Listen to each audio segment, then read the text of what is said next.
2 weeks ago, I almost died alone while my family toasted my twin sister's 25th birthday. When the paramedic asked for an emergency contact, I laughed because I did not have one. Then he told me my sister called dispatch first to say I was faking it. How did she know I was in danger before I did, if this was a plot to silence me? They failed. Now, I am coming for the truth. My name is Caroline Hamilton, and I am 25 years old. The first thing I registered was the rhythmic, synthetic beeping of a machine, a sound that seemed to be drilling directly into the base of my skull. It was a metronome counting down the seconds I had left, or perhaps counting the seconds I had stolen back from the void. I opened my eyes, but the world was a blur of harsh fluorescent lights and stainless steel. My chest felt as though someone had poured concrete into my lungs and left it to set. Every breath was a war, a violent struggle against my own physiology. There was a plastic mask strapped tight over my face, forcing cold, dry oxygen into my nose and mouth, but it did not feel like relief. It felt like a muzzle. I was moving. I could feel the vibration of the road beneath the wheels, the swaying of the vehicle as it navigated a turn with too much speed. I was in the back of an ambulance. "Easy, stay with me," a voice commanded. It was deep, professional, but laced with an edge of tension that professionals usually tried to hide. My vision cleared enough to focus on the man hovering over me. He was young, perhaps late 20s, with dark circles under his eyes that spoke of a shift that had gone on too long. His name tag read Reed. He was checking the IV line in my arm, his movements precise, but his eyes were fixed on the monitor displaying my heart rate. It was galloping. I could feel it against my ribs, a frantic bird trapped in a cage, battering itself to death. "You are stabilizing," Reed said, though he did not sound entirely convinced. That was close, too close. Another 2 minutes, and we would be having a very different conversation, or no conversation at all. I tried to speak, to ask what had happened, but my throat was raw, stripped of its lining. It felt like I had swallowed a handful of razor blades. I managed a croak, a pathetic sound that barely rose above the wail of the siren outside. "Peanut allergy," he said, answering the question I had not yet formed. "Anaphylaxis. We hit you with 2 doses of epinephrine. Your airway had almost completely collapsed by the time we got the tube in." I closed my eyes, the memory rushing back in a disjointed, terrifying slideshow. The white box, the silver ribbon, the jar of dessert that looked so safe, so meticulously labeled, the first bite, the sweetness, and then the immediate, violent betrayal of my own body. The way my throat had seized, the panic clawing at my chest, the desperate, fumbling search for my EpiPen that turned out to be empty. "Is there someone we should call?" Reed asked. He had a clipboard in his hand now, a stylus poised over a screen.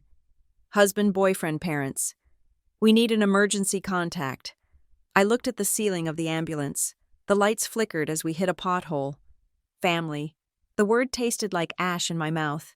I forced a laugh. It came out as a dry, hacking cough that rattled my bruised ribs. But it was a laugh nonetheless.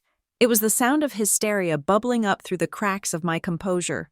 "No," I rasped, the words scraping against my swollen tongue. "No one." Reed stopped writing.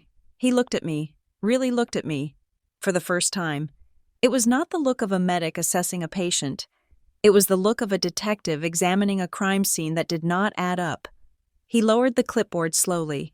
"Ma'am," he said, his voice dropping an octave, cutting through the ambient noise of the siren. "You need to listen to me carefully." I turned my head to face him, wincing at the stiffness in my neck. "We got the call from dispatch," he continued, watching my reaction closely. "But it didn't come from you. You were unconscious when we arrived. Your phone was on the floor, locked." Confusion began to seep into the adrenaline haze. If I had not called, who had I lived alone? My apartment complex was quiet, the walls thick. No one would have heard me gasping for air on the kitchen floor. "Who called?" I whispered. Reed hesitated. He glanced at the driver up front, then leaned in closer to me, breaking the professional distance. Your sister called. Madeline Hamilton. The name hit me harder than the epinephrine. Maddie, my twin, my other half, the golden child to my shadow. She told dispatch you were in distress, Reed said. Then he paused, his jaw tightening. Actually, that is not exactly what she said. She told them you were having an episode. She told them to take their time. The air in the ambulance seemed to vanish. The oxygen mask was pumping, but I could not breathe. What? I choked out. She told the operator you were faking it, Reed said, the words landing like stones. She said you do this for attention, that you are a frequent flyer who likes to simulate medical emergencies on big days. She explicitly told them not to rush. I stared at him, my brain trying to process the impossibility of his statement. Maddie was at her party, her 25th birthday party, a gala event at the finest venue in the city, surrounded by hundreds of guests, bathed in champagne and adoration. I was not invited. I was explicitly told to stay away. How? I whispered, my voice trembling. How did she know? Reed nodded, validating the horror that was dawning on me. Exactly. If you were alone, and you hadn't called anyone yet, how did your sister know you were having a reaction before you even hit the floor? The implications crashed into me. I thought back to the jar, the gift, the card signed in her name, apologizing, asking for a truce. Happy 25th. Sis. I had wanted to believe it. God. I had wanted to believe it so badly. I had sat there in my empty apartment, scrolling through Instagram, watching the live updates from her party. I could see the images clearly in my mind, burning bright and painful. There was Maddie, wearing a custom silver gown that cost more than my car, holding a flute of vintage champagne. There was my mother, Diane, laughing with her head thrown back, her arm draped possessively around Maddie's shoulders.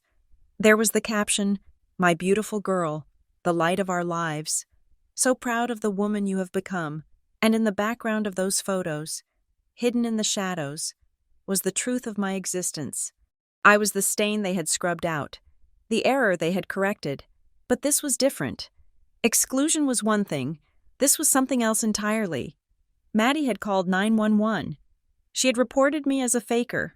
She had tried to slow down the ambulance, which meant she knew I was going to eat the dessert. She knew because she sent it, and she knew I would have a reaction because she knew what was in it. It was not an accident. It was not a mistake at the bakery. It was a calculation, a cold, hard calculation made by the person who had shared a womb with me. I looked at my hands. They were shaking uncontrollably, not from the shock, but from a sudden, violent clarity. 2 weeks ago, I was just the disappointment, the black sheep, the twin who didn't make the cut. But tonight, I was something else. I was a loose end. Why now? Why tonight? I thought of my grandmother, Maggie. She was the only one who had ever looked at me and seen a person. Not a problem. She was in a coma, lying in a bed at Northbridge Memorial, her life hanging by a thread. The family had been hovering over her estate like vultures for weeks. If I died tonight, on our 25th birthday, it would be tragic, a terrible accident. Poor Caroline. She was always so careless. She ate something she shouldn't have. She was alone. It's a shame. Maddie would cry at the funeral. She would look beautiful in black. My mother would hold her hand and tell everyone how hard they tried to save me, how I was just too unstable to be helped. They would bury me, and then they would go back to the lawyers and sign the papers they had been waiting to sign. My death would be the final piece of their perfect picture. Ma'am. Reed touched my shoulder. We are 5 minutes out from Northbridge Memorial. I need to know if you are safe. Is there anyone else? A friend? A neighbor? I looked at him. This stranger. This man who had saved my life when my own blood had tried to end it. No, I said again, but this time my voice was stronger. The rasp was still there, but the tremor was gone. I am alone, but I wasn't just alone. I was armed. I possessed something they did not know I had. I had my life. They thought I was dead, or they thought I would die in this ambulance, a victim of my own drama. They thought they had written the ending to my story. I closed my eyes and pictured Maddie's face again. The perfect smile. The way she used to look at me across the dinner table. Eyes full of pity and disdain. Stay home. Nobody wants you there. They didn't want me there because I was an inconvenience. Now, they didn't want me here because I was a liability. The fear that had been paralyzing me moments ago began to recede. Replaced by a cold, hard knot in the center of my chest, it was a familiar feeling, one I had pushed down for years. It was the survival instinct. If they wanted a war, I would give them one. But I would not fight it like the victim they expected. I would not scream and cry and demand to be heard, only to be dismissed as the crazy sister. No, I would be quiet. I would be patient. I would survive this. I would walk out of that hospital, and I would find out exactly what was in that jar, who bought it, and how they planned to get away with it. I would dig up every text message, every receipt, every lie. I would tear their perfect facade down brick by brick. Your heart rate is coming down, Reed noted, sounding relieved. That's good. Try to relax. I am relaxed, I lied. I was not relaxed. I was focusing. I was cataloging everything, the time, the sequence of events, the name of the paramedic, the specific words he had used. She told them you were faking. That was the key. That was the mistake. Arrogance. They were so sure of their narrative that they got sloppy. They thought they could control the emergency response just like they controlled everything else. The ambulance began to slow down. The siren cut out, leaving a ringing silence in its wake. We were pulling into the bay. We are going to hand you over to the ER team, Reed said, unbuckling the straps. They will want to keep you for observation for at least 24 hours. You had a biphasic reaction risk. Okay, I said. The door swung open, and the cool night air rushed in, smelling of exhaust and rain. The world outside was dark, indifferent. Somewhere in this city, a party was winding down. Gifts were being opened. Cake was being cut. My stretcher was unloaded. The wheels hit the pavement with a clatter. As they wheeled me toward the automatic doors of the emergency room, the bright lights of the hospital canopy flooded my vision. I raised my hand to shield my eyes, and that was when I saw it. They had already processed my admission while I was in transit. A plastic ID band had been snapped onto my wrist. I stared at the black ink printed on the white plastic. Patient name Hamilton, Caroline D.O.B., February 3rd, 2001. Allergies peanuts. And below that, in bold, capitalized letters, a note that must have been added to my file by the intake nurse based on the dispatch notes, based on the call my sister made. Patient flagged. Frequent exaggeration per family call. I stared at the words until they blurred. It wasn't just a warning, it was a brand. They had labeled me before I even arrived, ensuring that any complaint I made, any accusation I levied, would be viewed through the lens of hysteria. They had paved the road for my death, and when that failed, they paved the road for my silence. I let my hand drop. The doors slid open, and I was wheeled into the chaos of the ER. Let them think they won. I thought, listening to the wheels squeak against the linoleum, let them think I am just the crazy sister who almost died for attention, because the dead cannot speak, but the living can scream, and I was very, very alive. To understand why I was lying in an ambulance with a flagged medical file, you have to go back 4 weeks. You have to go back to the moment the ground actually started to crumble beneath my feet. Long before the first bite of that poisoned dessert, it started on a Tuesday afternoon. I was at work, deep in the basement of the Hawthorne City Archives. I have always preferred the company of paper to people. Paper is honest. It does not lie. It does not pretend. And it does not change its story to suit the audience. My job involved cataloging municipal records from the 1950s, a task that required silence, patience, and a pair of white cotton gloves. The air in the archives always smelled of dust and decaying lignin, a scent that I found strangely comforting. It was quiet down there, the kind of quiet where you can hear the hum of the ventilation system and the beat of your own heart. Then the phone on my desk rang. It was a jarring, shrill sound that sliced through the stillness. I remember staring at it for a second, a sudden knot forming in my stomach. No one called my direct line. My mother, Diane, did not know the number. And my sister, Maddie, would never deign to call a landline.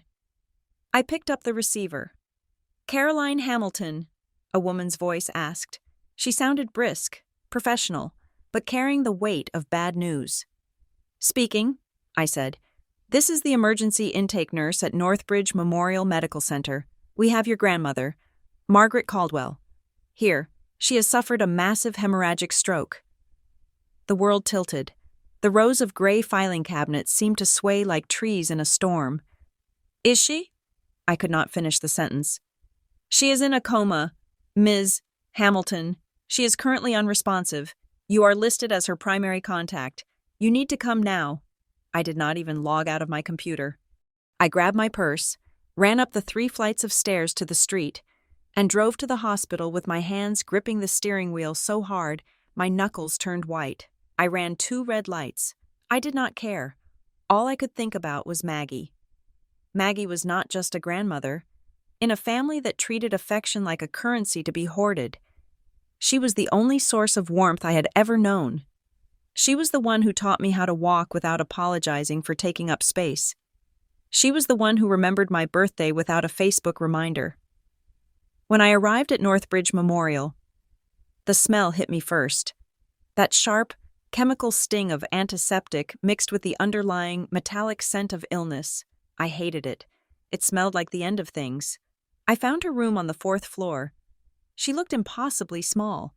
Maggie had always been a force of nature, a woman who walked with a spine of steel and a laugh that could fill a room.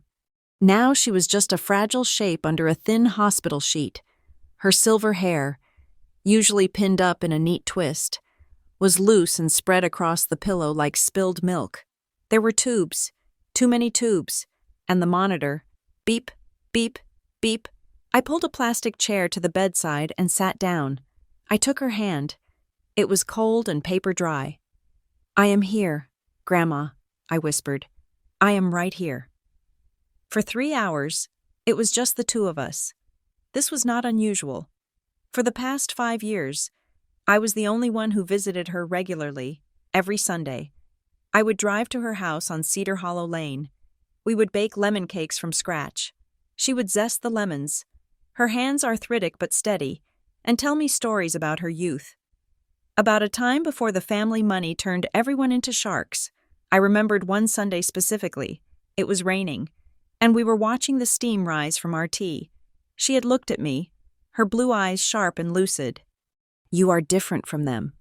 Caroline," she had said. "Your mother and sister, they live for the applause. They need the noise.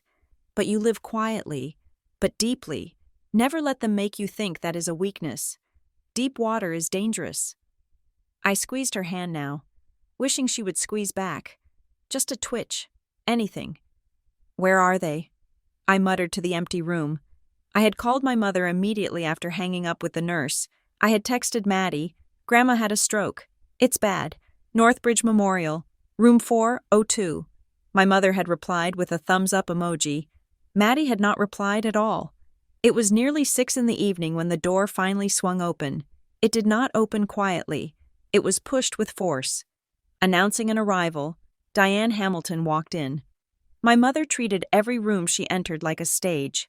She was wearing a trench coat that was too stylish for a hospital visit, and sunglasses she did not remove until she was fully inside.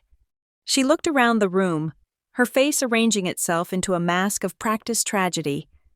"Oh, Mother," she sighed, bringing a hand to her chest. It was a perfect performance. If there had been a camera crew, she would have won an award. Behind her came Maddie. My twin was typing furiously on her phone, her thumbs moving like lightning. She did not even look at the bed. She looked at the chair in the corner, realized it was occupied by my coat, and sighed loudly. "This reception is terrible," Maddie said. "I can't load the venue proofs." "Maddie," I said, my voice sharp. "Put the phone away." She glanced up at me, her eyes bored. Relax. Care? She's in a coma, right? It is not like she knows I'm texting. I have a schedule. The birthday bash is in 4 weeks, and the caterer is being a nightmare. Dad, I looked past them. Thomas Hamilton was standing in the doorway. He did not come in. He hovered on the threshold, his shoulders hunched, his eyes fixed on the linoleum floor. He looked like a man who was trying to disappear. He was wearing his expensive suit, but he looked small inside it. "Come in, Thomas," Diane snapped without looking at him. "Don't just stand there." He shuffled in and stood in the farthest corner of the room, as far away from the bed and his wife as possible. He looked at his mother for 1 second, a flash of genuine pain crossing his face, before he looked away again. He was a shadow. He had been a shadow in this family for 20 years. "Has the doctor been here?" Diane asked, pulling off her gloves. She did not ask how Maggie was. She did not ask if she was in pain. "He is coming back on his rounds soon," I said. "He said the next 24 hours are critical." "Critical," Diane repeated. She walked to the window and looked out at the parking lot. She seemed annoyed, as if the stroke were an inconvenience to her evening plans. 10 minutes later, Dr. Evans walked in. He looked exhausted, a clipboard tucked under his arm. He introduced himself, his eyes scanning the room, assessing the dynamic. He looked at me, sitting by the hand, and then at Diane, standing by the window with her arms crossed.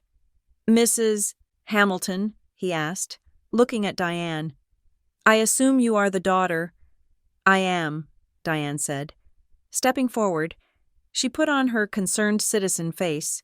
"Doctor, please tell us everything. Doctor." Evans began to explain the medical situation. He talked about the bleed in the brain, the swelling, the Glasgow coma scale. He used words like intracranial pressure and prognosis. It was grim. He explained that even if she woke up, the damage would be significant. I felt tears pricking my eyes.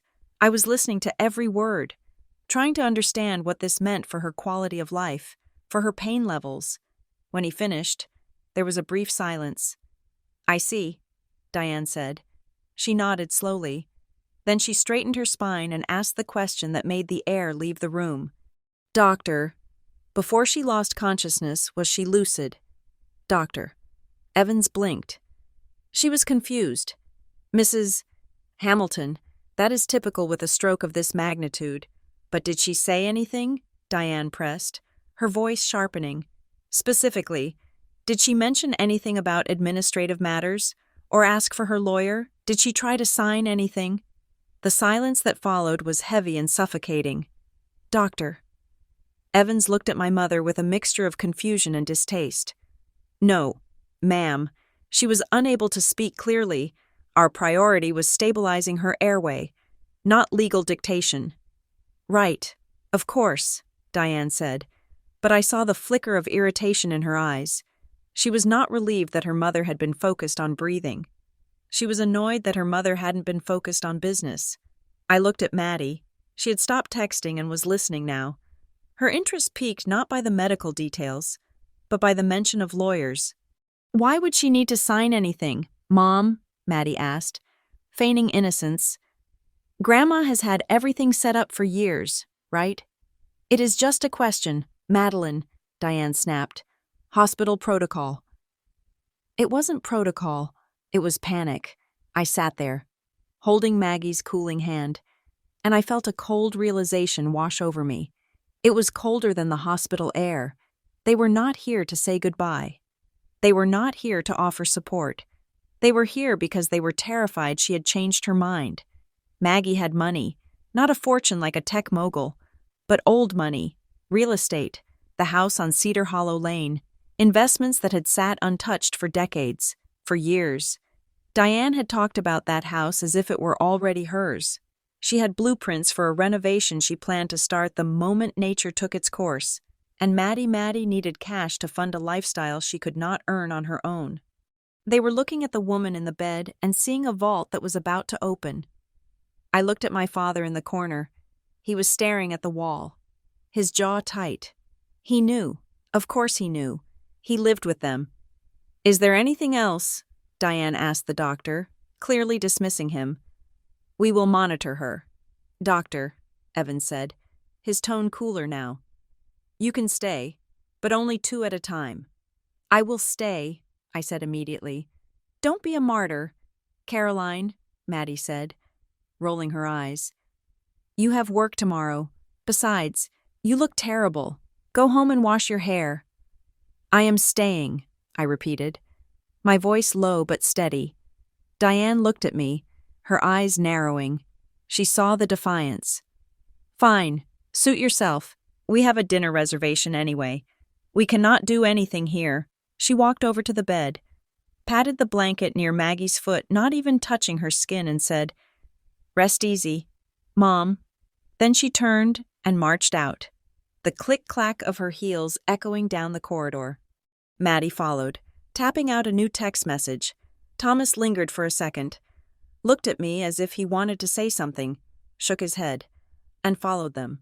I was alone again. I stayed until midnight. I listened to the machines. I watched the rise and fall of her chest. I told her I loved her. I told her I would protect her, even though I didn't know how. When I finally drove home, my body felt heavy, as if gravity had doubled. My apartment was dark and cold. I did not turn on the lights. I walked into the kitchen and poured a glass of water, my hands shaking. The image of my mother asking about papers while her mother lay dying would not leave my head. It was grotesque. It was predatory. I walked into my bedroom and sat on the edge of the bed. I needed to feel close to Maggie, but not the version of her in that sterile room. I needed the real Maggie. I opened the bottom drawer of my nightstand. Inside, buried under old birthday cards and a stack of books, was a small wooden box. Maggie had given it to me 3 years ago, on the day I graduated college. Inside were trinkets, a silver locket, a dried flower from her garden, and a sealed white envelope. I had never opened the envelope. She had handed it to me with a serious look and said, Save this for a rainy day. Sweet girl. I took the envelope out. The paper felt thick and expensive, slightly yellowed at the edges. I ran my thumb over the seal. It wasn't raining outside, but it felt like a hurricane was raging inside my life. I tore it open. There was a single sheet of stationery inside, written in her elegant, looping cursive. The ink was blue. My dearest Caroline, if you are reading this, I am likely not there to tell you myself. You have a good heart. It is your greatest strength. But in this family, it is your greatest vulnerability. I have seen the way they look at what I have. I have seen the way they look at you when the time comes and the noise gets loud and things get messy, and they will get messy. Do not listen to your mother. Do not sign anything she puts in front of you. Go to Graham Lasker. He is the only lawyer in this town who cannot be bought. Trust your gut, and remember the quiet ones are the ones who survive. Love, Grandma. I stared at the name. Graham Lasker. I had never heard of him. I folded the letter and put it back in the envelope, then tucked it under my mattress. My heart was pounding a slow, heavy rhythm against my ribs. Maggie knew. She had known all along. She had anticipated this moment. She had foreseen the vultures circling. I lay down in the dark, staring at the ceiling. I was sad, yes, but for the first time that day, the fear was mixed with something else. Resolve. My mother wanted to talk about papers. Fine. If Maggie died, I would make sure the only paper Diane Hamilton touched was a tissue to wipe her fake tears. I closed my eyes, but sleep did not come. Instead, I saw the future. I saw the battle lines being drawn, and I knew, with absolute certainty, that the war for Maggie's legacy had just begun. The text message arrived at 6:45 in the morning. It was not a request. It was a summons. Family meeting, 9 sharp. Don't be late. There was no question of whether I had work, or if I had slept after leaving the hospital at midnight, or if I even wanted to see them. In the Hamilton household, attendance was mandatory, and excuses were viewed as acts of treason. I drank 3 cups of black coffee to force my eyes open and drove to my parents' house in the suburbs. It was a sprawling, immaculate colonial that looked like it belonged on the front page of a lifestyle magazine. The lawn was manicured to within an inch of its life. The hedges were geometric shapes. It was a house that demanded admiration but offered no welcome. When I walked through the front door, the air conditioning was set to a temperature that felt like a meat locker. I walked into the living room, and I stopped. I had walked into this room 1,000 times before, but today, the furniture had been rearranged. It was subtle, but the intention was unmistakable. My mother, Diane, was sitting in the high-backed velvet armchair near the fireplace. It was the largest chair in the room. The throne. She was wearing a crisp white blouse and tailored trousers, her hair perfectly coiffed, looking less like a grieving daughter and more like a CEO presiding over a hostile takeover. Madeline was to her right, lounging on the plush beige sofa. She had one leg crossed over the other, her foot bobbing rhythmically. She held a steaming mug of coffee in both hands, looking relaxed, hydrated, and rested. My father, Thomas, was relegated to the far corner, sitting on the ottoman. He had a newspaper on his lap, but he wasn't reading it. He was staring at the carpet patterns, making himself as small as possible. And then there was my spot, directly across from my mother, placed in the center of the rug like a defendant's dock, was one of the hard, straight-backed wooden chairs from the dining room.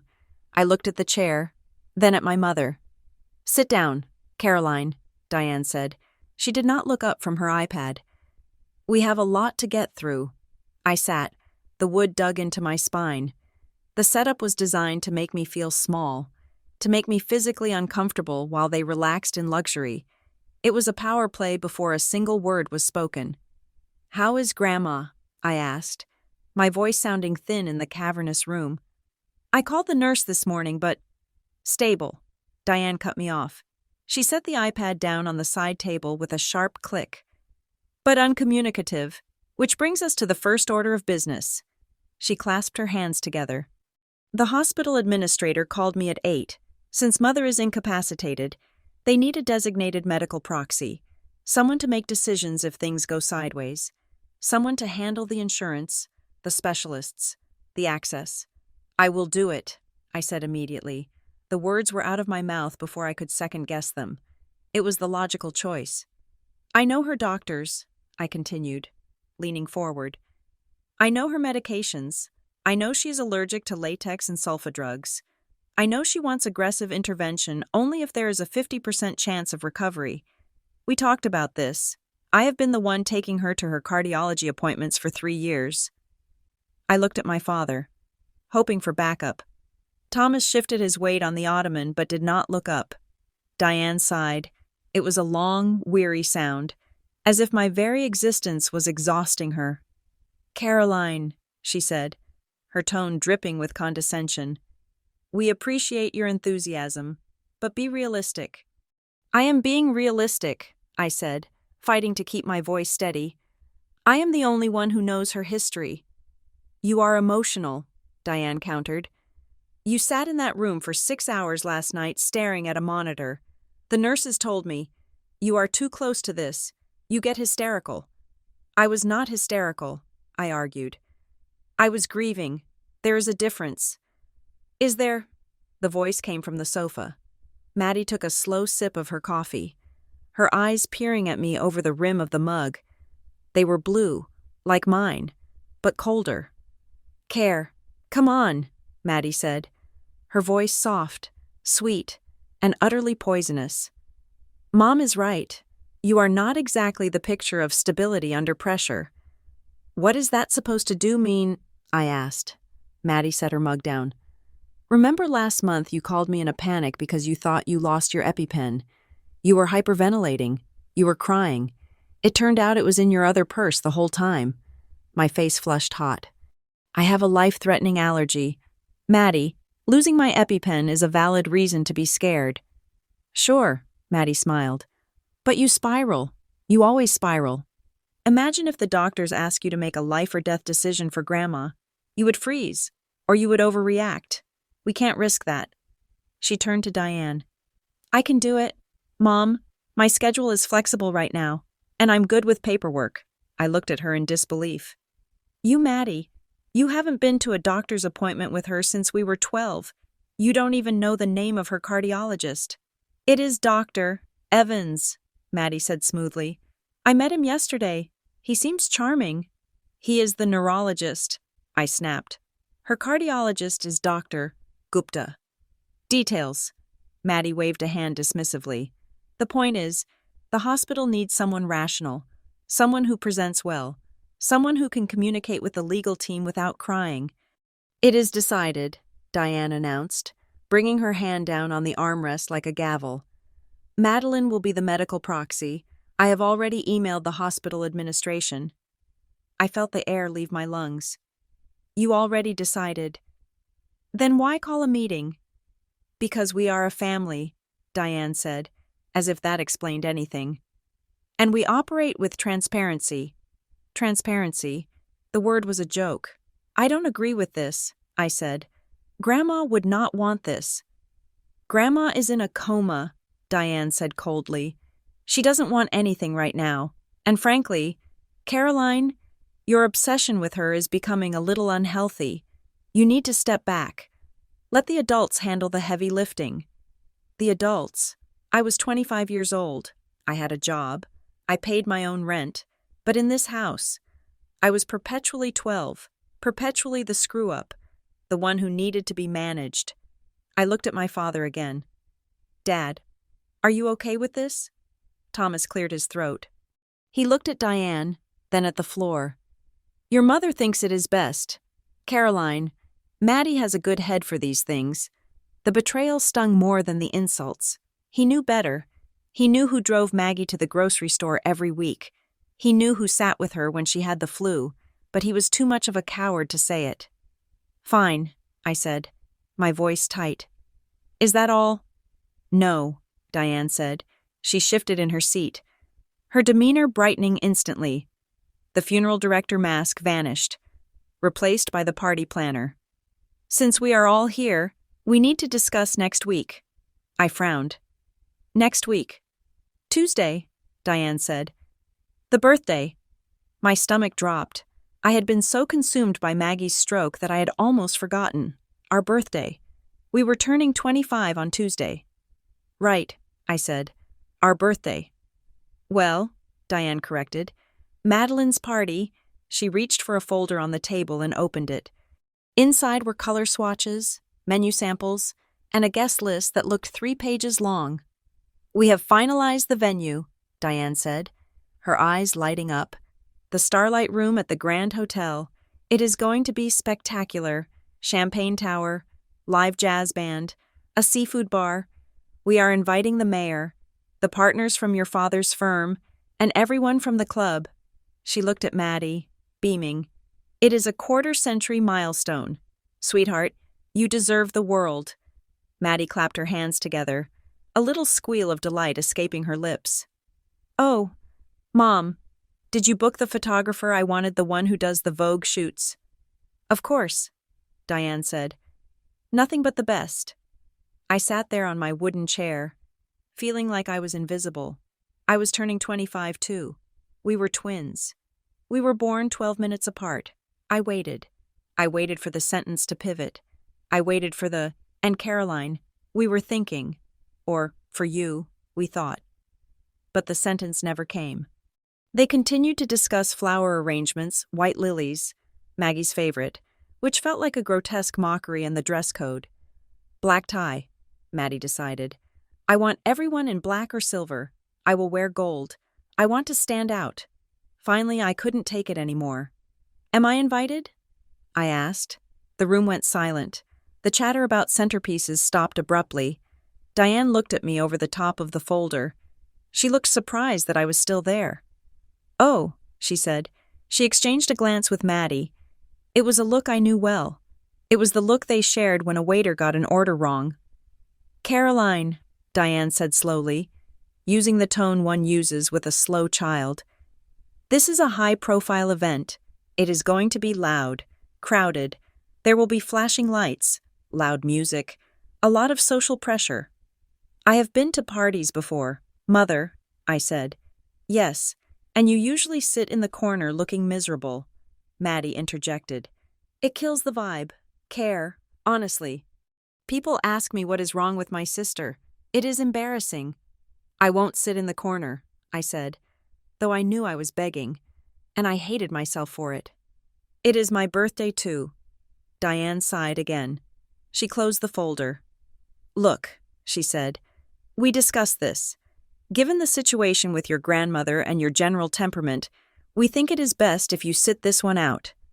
Sit it out, I repeated. My own birthday. It is a party for Maddie, Diane said firmly. Maddie is the one who enjoys this sort of thing. You don't. You hate crowds. You hate noise. Why force it? I don't hate crowds, I said. I just don't like your crowds. Exactly, Diane said, pointing a finger at me as if I had just proved her point.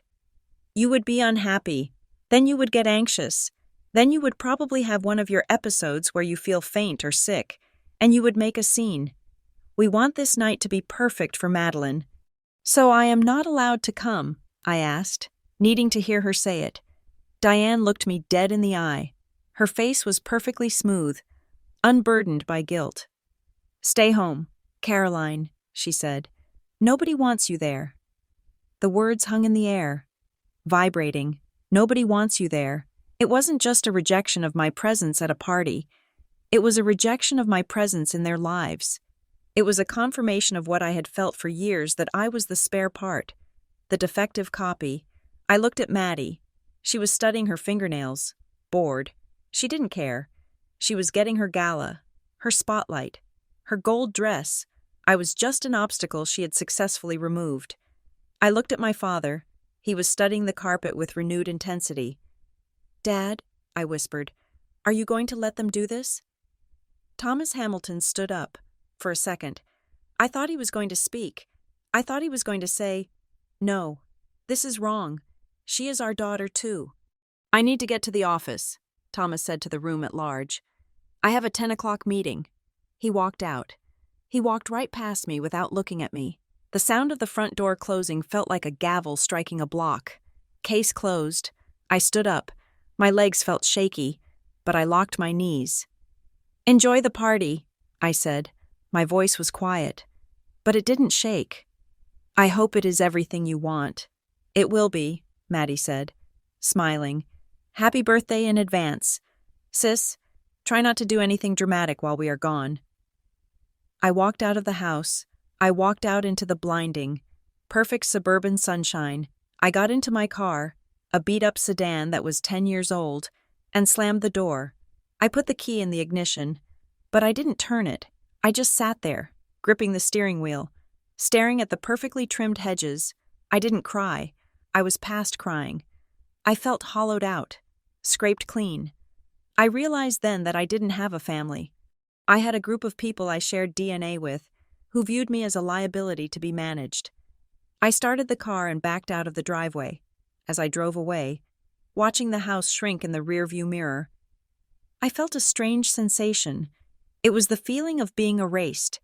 It was the feeling of being a ghost in your own life. I drove aimlessly for an hour before heading back to my apartment. When I parked, my phone buzzed in my purse. Then it buzzed again. And again, a rapid-fire staccato of notifications. I pulled it out. It was the Hamilton family group chat, a chat I had been part of for years, mostly to receive instructions or holiday schedules. Maddie, look at the centerpieces. They just sent the prototype image attachment, a massive tower of white lilies and silver branches. Diane, stunning. Absolutely stunning. It screams elegance. Maddie, and the cake tasting is tomorrow at 2. Vanilla bean with raspberry coulis. Diane, perfect. And don't forget, we need to finalize the playlist. Maddie, I want that song we heard in Paris, the one we danced to. I scrolled up. There was no mention of me. No, sorry you can't make it, Caroline. No, we will miss you. It was as if the conversation in the living room had never happened. Or rather, it was as if I had never existed to begin with. They were planning a celebration of the day we were born, and they were doing it by pretending only one of us had been born. I sat in the dim light of my car, watching the messages roll in, each one a fresh shovel of dirt on the grave of my relationship with them. Maddie. I am so excited. This is going to be the best night of my life. Diane. You deserve it. My queen. I turned off my phone. I threw it onto the passenger seat. They wanted me to stay home. They wanted me to be invisible. Fine, I would be invisible. But they forgot one thing about ghosts. Ghosts haunt, and ghosts see everything. I got out of the car and walked up to my apartment. The silence of my empty living room greeted me. It was lonely, yes, but for the first time. I realized that being alone was safer than being with them.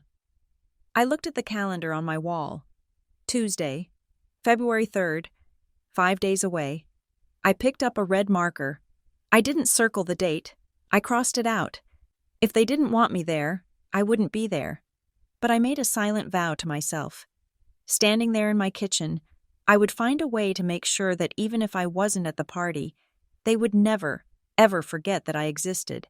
I just didn't know yet that my invitation would arrive in the form of a white box with a silver ribbon, and that the price of admission would be my life. The day before our 25th birthday was a Monday. It was a gray, listless day that felt like the sky was holding its breath. I worked a full shift at the archives, burying myself in the dust of the 1950s to avoid thinking about the gala preparations happening across town. When I got home around 7 in the evening, the hallway of my apartment complex was quiet. My neighbor, Mrs. Gable, was frying onions, the scent hanging heavy in the air. I walked toward my door, fishing for my keys, and that was when I saw it. Sitting squarely on my welcome mat was a box. It was not a shipping box. It was a pristine, white gift box, tied with a thick, shimmering silver ribbon. It looked expensive. It looked out of place against the worn beige carpet of the hallway. It looked like an apology waiting to happen. I stood there for a moment, keys in hand, staring at it. I hadn't ordered anything. I wasn't expecting anyone. I unlocked my door, nudged the box inside with my foot, and locked the door behind me. I knelt on the floor of my entryway, studying the object as if it were a bomb. In a way, I suppose it was. Tucked under the ribbon was a card. It was cream-colored cardstock, heavy and textured. I pulled it out and opened it. Happy 25th. Sis, I'm sorry for how things went down last week. I know I can be a lot. I want to make peace. Let's start this year fresh. Love, Maddie. I read the words 3 times. I want to make peace. It was the phrase I had wanted to hear for a decade. It was the white flag I had stopped hoping for. But as I looked at the handwriting, a small frown creased my forehead. The ink was black, a ballpoint pen, but the letters, they were strange. Maddie's handwriting was usually sharp, angular, and fast, the script of someone who didn't have time for you. This looked deliberate. The loops were a little shaky. The pressure on the paper was uneven, as if the person writing it had been thinking too hard about every stroke. Maybe she was nervous. I told myself, maybe she actually felt guilty. I untied the silver ribbon. It fell away like water. I lifted the lid. Inside, nestled in a bed of white crinkle paper, were 3 glass jars. They were beautiful heavy masonry jars with gold lids. Inside each one was layers of dessert chocolate mousse, vanilla cream, caramel swirls. They looked decadent. I picked one up. It was cold, as if it had been refrigerated recently. My eyes went immediately to the label on the front. In this family, reading labels wasn't a habit. It was a survival mechanism. Sea glass allergy safe sweets. I let out a breath I didn't know I was holding. I knew this bakery. Everyone knew this bakery. It was a high-end boutique in the Arts District that specialized in allergen-free patisserie. They were famous for their strict protocols, no gluten, no dairy options, and most importantly, strictly nut-free. Their kitchen was a fortress against cross-contamination. I turned the jar around to read the ingredients list on the back. Coconut milk, cocoa powder, maple syrup, vanilla bean extract, arrowroot powder, sea salt. Safe. Everything was safe. I felt a sudden, unexpected stinging in my eyes. She remembered. Despite the cruelty in the living room, Despite the "nobody wants you there." Despite the years of torment, she remembered the one thing that mattered most. She had gone out of her way to get me a treat from the one place I could trust. It was a peace offering. It had to be. Why else would she send this specific gift? I sat back on my heels, holding the jar. The cynicism that had hardened around my heart began to crack. Just a little. I wanted to believe it. I was so tired of being angry. I was so tired of being the enemy. I reached for my phone. My thumb hovered over the Instagram icon. I wanted to post a picture of the box. I wanted to caption it, "Sisters, complicated, but love wins." I wanted to show the world that I wasn't entirely forgotten. But something stopped me. I looked at the card again. That handwriting.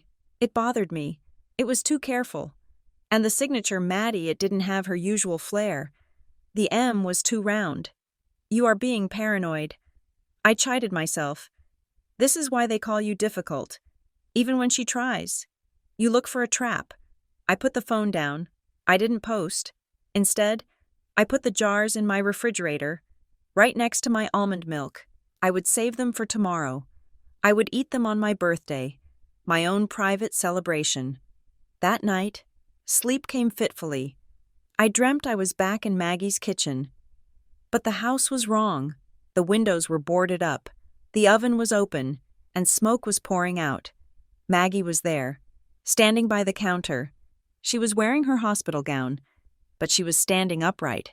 She looked terrified. She was pointing at something. Her finger was shaking. I followed her gaze. She was pointing at the refrigerator. Her lips were moving, but no sound was coming out. I strained to hear her. I stepped closer. "Don't," she mouthed. "Don't. I woke up gasping. My sheets tangled around my legs. The room was dark. The red numbers on my alarm clock read 3:14. My heart was hammering. It was just a stress dream. Just the manifestation of my guilt for not being at the hospital with her tonight. I lay there for a long time, listening to the silence of the apartment, telling myself that ghosts don't send warnings through dreams. Tuesday morning broke with a bright, relentless sun that felt mocking. February 3rd. I rolled over and checked my phone. No texts, no calls, no emails. I opened the family group chat. Nothing addressed to me, but the chat was active. "Makeup artist is here," Maddie had posted at 8 o'clock. "Champagne is chilling," Diane had replied. I opened Instagram. My feed was flooded. Maddie had posted a photo of herself in a silk robe, holding a balloon that said 25. The caption read, "Quarter of a century. Feeling blessed. Tonight we make history. Birthday Queen. Maddie, 25. Gala, ready. There were hundreds of likes, dozens of comments. Happy birthday, gorgeous. Can't wait for tonight. You are glowing." I scrolled down. Not a single person asked, "Where is Caroline?" Not one person wished me a happy birthday in the comments. It was as if Maddie had absorbed my birthright, consumed my existence to fuel her own. I put the phone away. I would not cry today. I went to work. I filed papers. I ate a sad salad for lunch at my desk. My coworkers didn't know it was my birthday, and I didn't tell them. I didn't want the pity. At 6 o'clock, I came home. I changed into my favorite pajamas, soft flannel, oversized. I wasn't wearing a gold dress. I wasn't drinking vintage champagne. I walked into the kitchen. It was time. I opened the fridge and took out one of the jars. The condensation was cool against my palm. I set it on the counter. I found a candle, a single, half-used vanilla-scented candle from a bath set. I lit it. The flame flickered, casting a small, warm glow in the dim kitchen. "Happy birthday to me?" I whispered to the empty room. "Happy birthday, Caroline." I blew out the candle. The wisp of gray smoke curled up and vanished. I picked up a spoon. I unscrewed the gold lid of the jar. It made a satisfying pop as the vacuum seal broke. I hesitated for a fraction of a second. The dream flashed in my mind, Maggie's terrified face. "Don't." I shook my head. I was being ridiculous. It was sea glass. It was safe. It was an olive branch from my sister.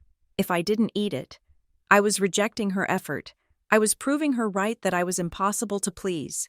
I dug the spoon into the layers. The mousse yielded softly. It looked rich, dark, and inviting. I lifted the spoon to my mouth. The taste was immediate, explosive, sweet, creamy, the rich bitterness of dark chocolate.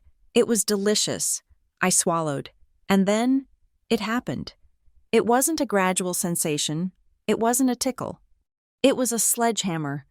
A sudden, sharp metallic taste flooded the back of my mouth, overpowering the chocolate. Then, the heat. A wave of searing heat rushed up my neck. Across my face, and into my ears, my tongue, which seconds ago had been tasting chocolate, suddenly felt too big for my mouth. It was tingling, vibrating, swelling rapidly. No. The thought was a scream in my own head. No, it's sea glass. It's safe. But my body knew. My body remembered the enemy from when I was 7 years old. The smell hit me then delayed, or perhaps masked by the chocolate until it was too late. Peanuts, roasted, concentrated, undeniable peanuts. It wasn't just a trace. It wasn't cross-contamination. The mousse was made of it. I dropped the spoon. It clattered onto the floor, chocolate splattering across the linoleum. I grabbed the counter, my knuckles turning white. My throat. It felt like someone had wrapped a wire around my windpipe and was pulling it tight, tighter, tighter. A wheeze escaped my lips, a high-pitched, terrifying sound that didn't sound human. Air. I needed air. I stumbled back, knocking the jar off the counter. It didn't break. It rolled across the floor. The label, Sea Glass Allergy Safe Sweets, spinning into view, mocking me. Liar. My brain screamed, it's a lie. My chest was tightening, a vice crushing my ribs. Hives were already erupting on my arms, angry red welts rising on my skin like burns. I clawed at my neck, scratching at the skin as if I could tear away the constriction from the outside. My vision began to swim. Black spots danced in the corners of my eyes. EpiPen. I needed my EpiPen. I lurched toward my purse on the dining table. My legs felt heavy, uncoordinated. I crashed into a chair, sending it toppling over. I reached the bag. I dumped it out. Keys, wallet, lip balm, receipts. Where was it? I scrambled through the mess. My fingers clumsy and numb. I have one. I always have one. I found the yellow tube.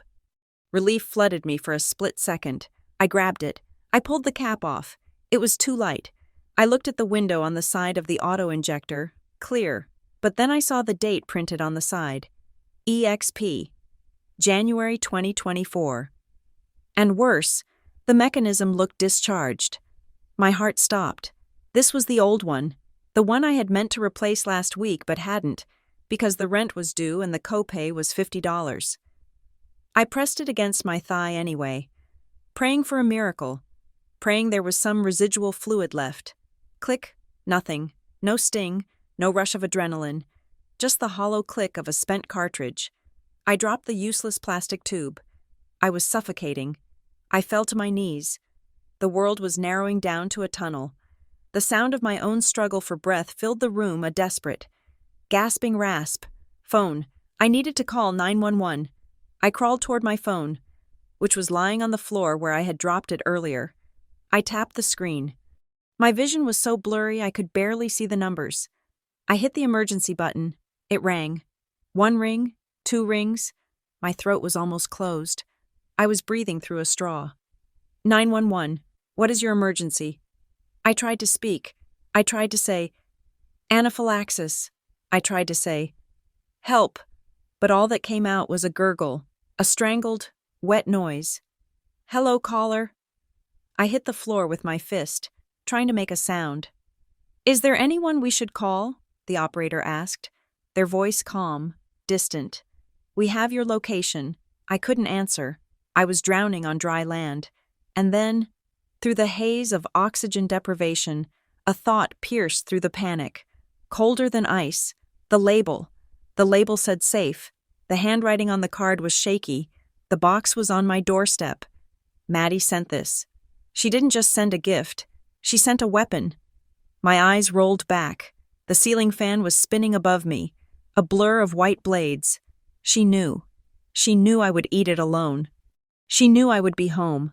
My consciousness began to fracture. The darkness was closing in from all sides.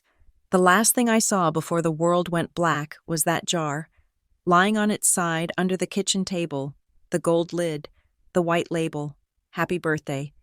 Sis, I couldn't breathe. I couldn't move. It can't be. I thought, the realization hurting more than the suffocation. She hates me, but she wouldn't kill me.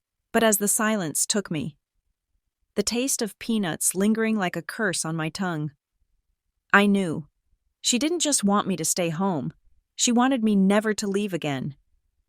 The silence tried to take me, but my body refused to go quietly. I was on my knees, the linoleum floor bitingly cold against my skin, clutching the useless, expired auto-injector in a hand that no longer felt like my own. I stared at the clear window of the device, praying for a mistake, praying for a hidden reserve of medicine. But there was nothing. It was empty. It was a piece of plastic junk. The realization hit me harder than the lack of oxygen. I had done this. I had gambled with my own life and lost. I remembered the moment. 3 weeks ago, standing at the pharmacy counter, the pharmacist, a kind woman with reading glasses on a chain, had told me the copay, $350. My insurance deductible had reset for the year. I looked at my bank balance on my phone. I had $400 to my name, and rent was due on the 1st. I had made a choice. I chose the roof over my head. I told myself I would be careful. I told myself I lived a low-risk life. I told myself I would pick up the prescription next paycheck. Now, that choice was killing me. My throat was no longer just tight. It was sealing shut. The swelling had moved from my tongue to my uvula, and now it was crushing my windpipe. Every breath was a high-pitched, terrifying whistle, the sound of air fighting a losing battle to enter my lungs. It is a sound you never forget, the sound of your own body turning into a coffin. I dropped the empty injector. It clattered across the floor, sounding miles away. Phone. The single word flashed in my mind like a neon sign in a blackout. I had dropped it. It was lying face up on the rug. The screen still glowing. It was only 3 feet away. But in my condition, it might as well have been on the moon. I lunged for it. My coordination was gone. My limbs felt heavy, filled with lead. I dragged myself across the floor, my fingernails scraping against the tiles. My vision was tunneling, the periphery turning a fuzzy, static gray. I reached the phone. My fingers were swollen sausages, clumsy and numb. I tapped the emergency icon. I hit the green button. Calling emergency services. The seconds between the dial and the connection felt like hours. 1 second, 2 seconds, 3 seconds. 911, what is your emergency? The voice was female, calm, detached. The voice of a woman sitting in a climate-controlled room, drinking coffee, far away from the terror of my kitchen. I tried to speak. I tried to say, "Anaphylaxis, address is 42 Elm Street, help me." But when I opened my mouth, no words came out, just a wet, strangled gurgle. My tongue was too big. It filled my entire oral cavity. "Hello?" the operator said. Her tone shifted from professional to impatient. "Caller, do you have an emergency?" I slammed my hand against the floor. Thud, thud. I needed to make noise. I needed her to know I was there. I forced air out of my lungs, using every ounce of strength in my diaphragm.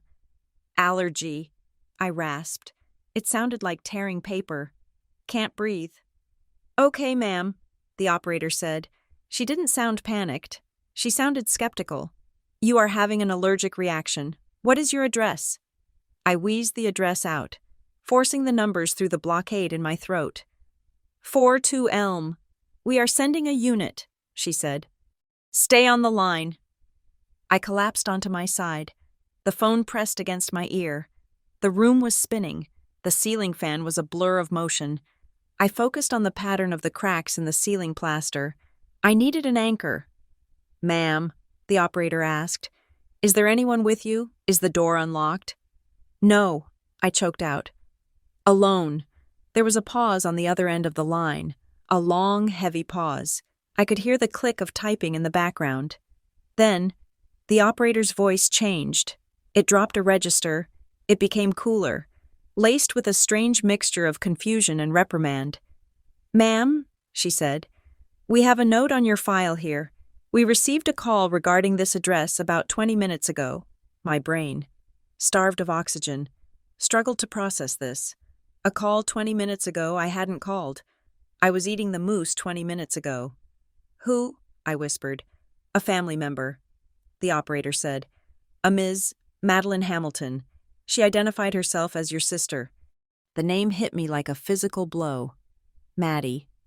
"She called—" I gasped. "Yes," the operator said. "She advised dispatch that you might be calling tonight. She stated that you have a history of, let me read the notes here, simulating medical distress for attention on family holidays." The world stopped spinning. It just froze. I lay there, my heart hammering a frantic, erratic rhythm against my ribs, and listened to the woman on the phone explain why I was going to die. "She told us you were upset about not being invited to a party," the operator continued, her voice sounding like a lecture now. "She said you would likely feign an allergic reaction to get an ambulance sent to the house. She advised the paramedics to exercise caution and not to prioritize the call as a code 3. Do not rush. That was what Maddie had told them. She is faking it. Don't drive fast. Don't run lights. Take your time." A wave of cold horror washed over me, chilling me deeper than the shock. Maddie hadn't just sent the poison. She had cut the phone lines. She had sabotaged the rescue. She knew. She knew exactly when I would open the box. She knew exactly when I would eat it. She had calculated the timing perfectly. She called 911 before I even took a bite, planting the seed of doubt, painting me as the hysterical, attention-seeking sister who cried wolf. She weaponized my own medical history against me, if I died. It would look like an accident, and if the ambulance was slow, well, that was just because the dispatchers thought it was a prank. It wasn't murder. It was a tragic misunderstanding caused by my history of drama. It was brilliant. It was evil. It was the most Madeline Hamilton thing she had ever done. "She lied," I tried to say, but the air was gone. My throat had closed completely. I made a sound that was half whimper, half scream, but it was trapped inside my chest. "Ma'am?" the operator asked. "Are you still there? The paramedics are en route, but they are responding without lights and sirens per the advisory. They will be there in approximately 15 minutes. 15 minutes. I didn't have 15 minutes. I didn't have 5 minutes. I was going to die on this kitchen floor while the ambulance obeyed traffic laws because my sister told them I was a liar. Rage. It exploded in my chest, hot and violent. It was the only thing keeping me conscious. I was not going to let her win. I was not going to let her dance at her party while I turned blue and cold in my apartment. I tried to push myself up. I needed to get to the door. If I could get to the hallway, maybe a neighbor would see me. Maybe Mrs. Gable was still frying onions. I managed to lift my head. The room tilted dangerously. My vision was reduced to a pinhole of light in a sea of black static. I dragged my body forward. 1 inch, 2 inches. My hand brushed against something on the floor. I looked down. It was the jar. The heavy glass jar with the gold lid. It was lying on its side, a smear of chocolate mousse leaking onto the white tiles like oil. The label was facing me. Seaglass Allergy Safe Sweets. The letters were crisp, professional, and reassuring. I stared at it. That label was the murder weapon. It was the lie that had convinced me to lower my guard, and it was still pristine. The sticker hadn't peeled. It sat there, mocking me with its perfection. How I thought, my mind sluggish and disjointed. Seaglass doesn't make mistakes. They don't use peanuts. They don't even allow peanuts in the building. Unless it wasn't Seaglass. The thought floated through the haze. Someone had put a Seaglass label on a jar of poison. Maddie, she had gone to the trouble of counterfeiting a label. She had crafted this. This wasn't a crime of passion. This was an architectural marvel of hatred. My elbows gave out. I collapsed back onto the floor. The darkness was winning.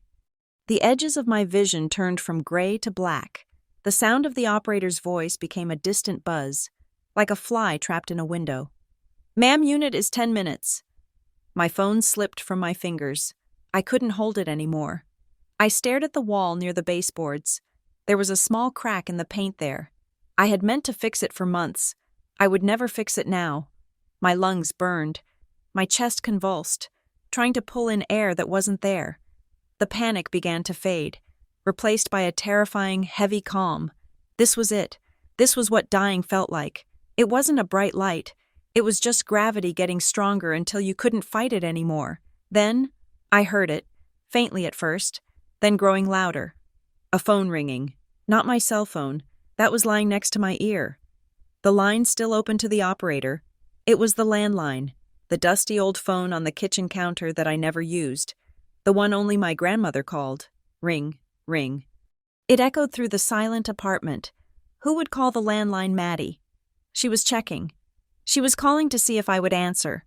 If I picked up, she would know I wasn't dead yet. If I didn't, well, she could go back to her champagne tower and celebrate her victory. The ringing was a taunt. Are you dead yet? Sister, I wanted to scream at the phone. I wanted to tell her to go to hell, but I couldn't move. My body was a statue made of lead. My eyes drifted shut. The darkness was warm. It promised an end to the pain in my chest. It promised an end to the feeling of being unwanted. Stay home. Nobody wants you there. The words echoed in my head. No. I thought, no. I forced my eyes open one last time. And then I heard another sound. A siren. It was distant. A wail rising and falling in the night. But wait. The operator said no sirens. She said they were coming quietly. The sound grew louder. It was coming closer. It was urgent. It was angry. Someone had ignored the order, or maybe it wasn't for me. The wail grew deafening. It stopped abruptly outside my building, the heavy slam of doors. Voices shouting, "Apartment 3B, go, go, go." It was Reed's voice. I didn't know his name then, but I heard the urgency. They were coming. But were they coming to save a patient? Or to scold a faker? My door burst open. I hadn't locked it, no. I had unlocked it when I came in. But I hadn't thrown the deadbolt. Or maybe they kicked it in. I couldn't tell. Boots thundered on the floor. In the kitchen, I see her. A face appeared above me. The paramedic, Reed. He looked terrified. "Respiratory arrest," he shouted to his partner. "She is blue. Get the airway kit. Now." He didn't look at me like I was a faker. He looked at me like I was a corpse he was trying to resurrect. "Can you hear me?" he yelled, slapping my cheek. "Stay with me." I tried to nod. I tried to look at the jar. Look at the jar. I wanted to say, "It's evidence," but my eyes rolled back. The last thing I saw was the reflection of the flashing lights dancing on the white kitchen wall. Blue, red, blue, red. They were beautiful. They were violent. And as the needle pierced my skin and the darkness finally swallowed me whole, one final question floated in the void of my mind. Maddie called ahead. She told them to take their time. She didn't just want me dead. She wanted me to suffer. She wanted me to feel every second of the life leaving my body, knowing that she was the one who took it. Or was it something worse? Did she want me to survive? But with brain damage? Did she want me alive but silenced? A vegetable in a bed next to Grandma, so she could control both of our fortunes. The lights pulsed on the wall. Blue, red, and then nothing. I woke up to the sound of a vacuum cleaner humming in the hallway. For a long time, I just lay there, staring at the acoustic tiles of the hospital ceiling. My throat felt bruised, swollen and tender, as if I had swallowed a handful of gravel.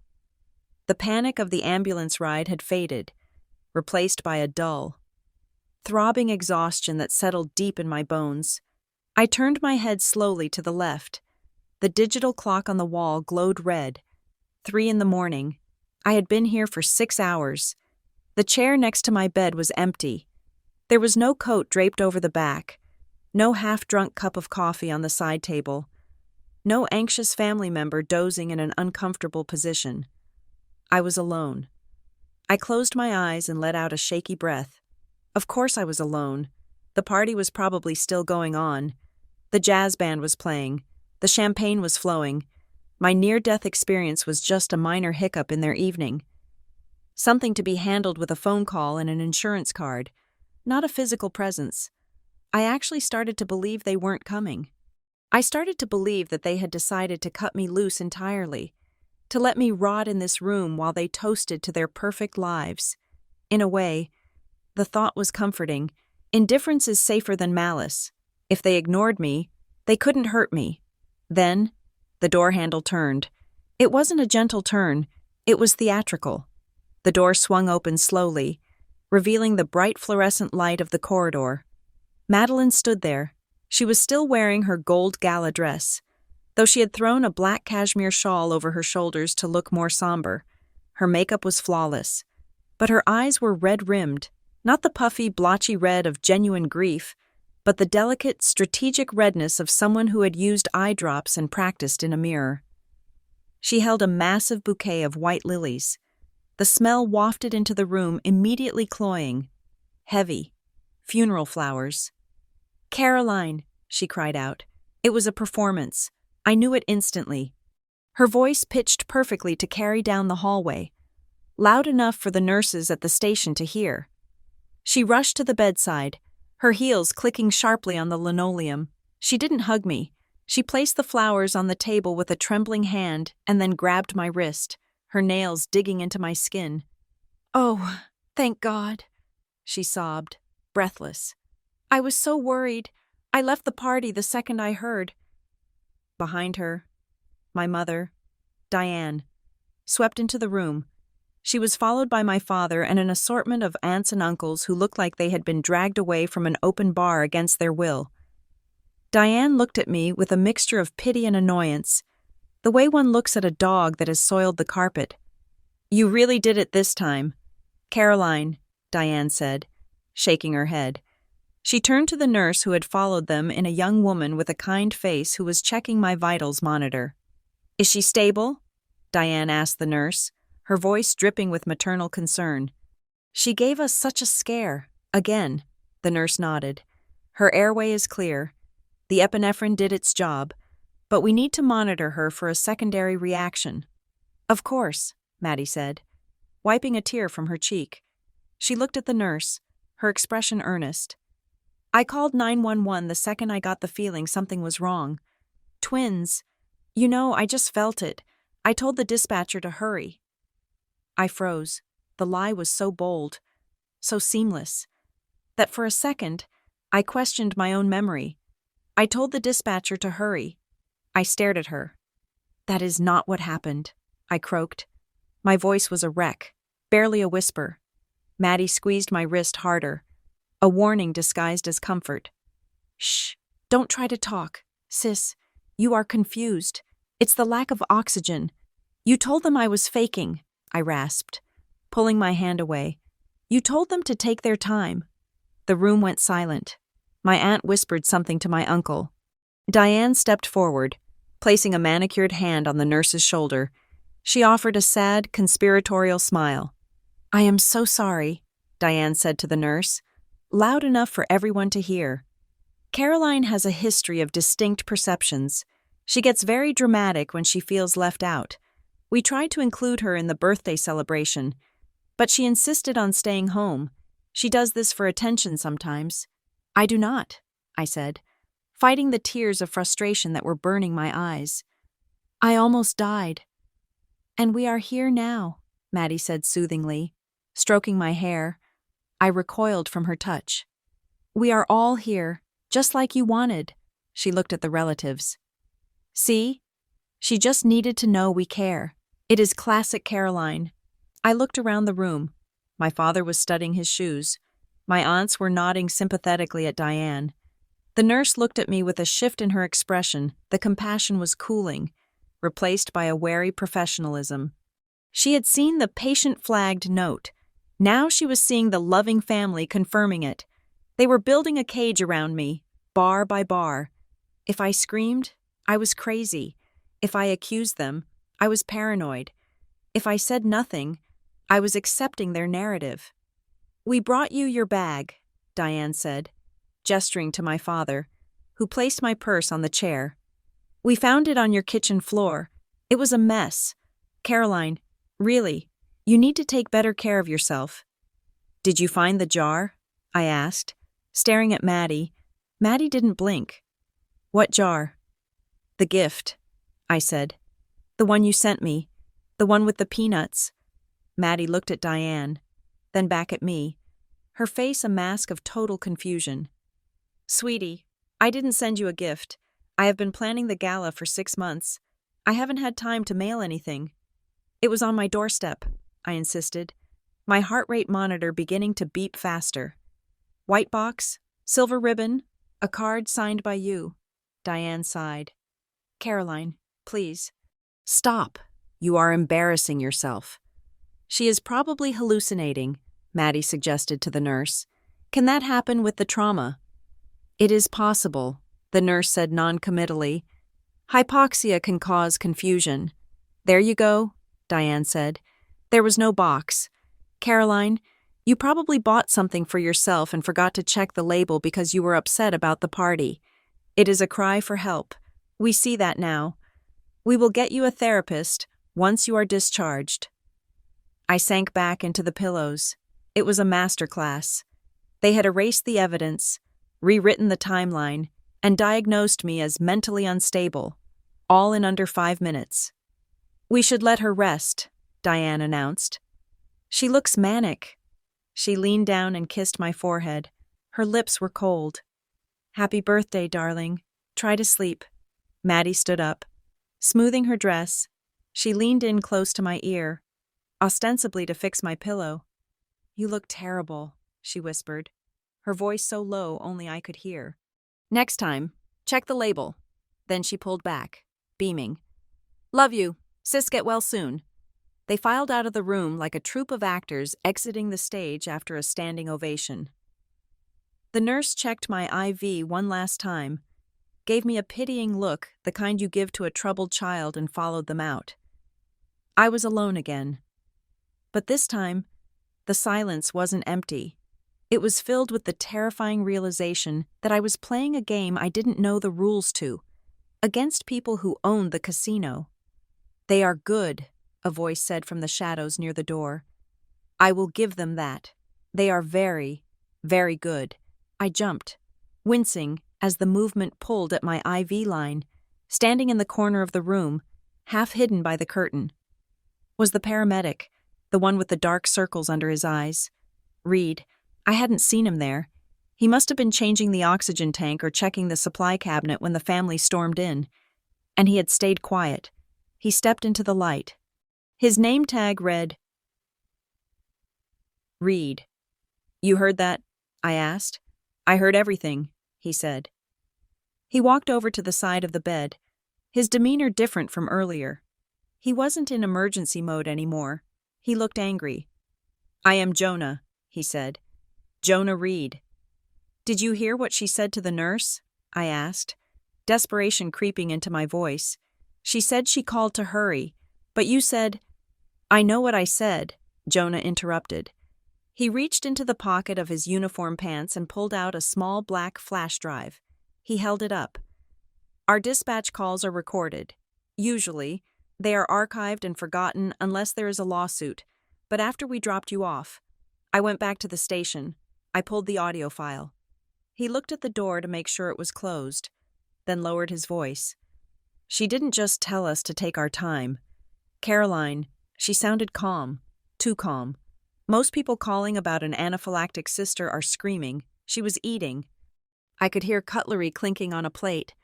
I felt a chill that had nothing to do with the hospital air conditioning. She was at dinner, I whispered. She was eating dinner while she waited for me to die. Jonah nodded. I have seen this before, 2 years ago, a son trying to get power of attorney over his father. He would gaslight the old man, move things around the house, tell the doctors his dad was losing his mind. Then one night, the dad, accidentally, took too many sleeping pills. He looked me dead in the eye. The dad didn't make it, but the son got the house. They want my grandmother's money, I said, and they think I am in the way. Well, they are building a case against your sanity, Jonah said. That performance just now? That was for the medical record. If you accuse them later, they will point to the nurse's notes from tonight. Patient was confused, paranoid, accused family of conspiracy. It discredits you before you even open your mouth. He tapped the flash drive against his palm. But this contradicts their story. She lied to medical staff about the nature of the call. That is a crime in itself. But more importantly, it proves malice. Why are you helping me?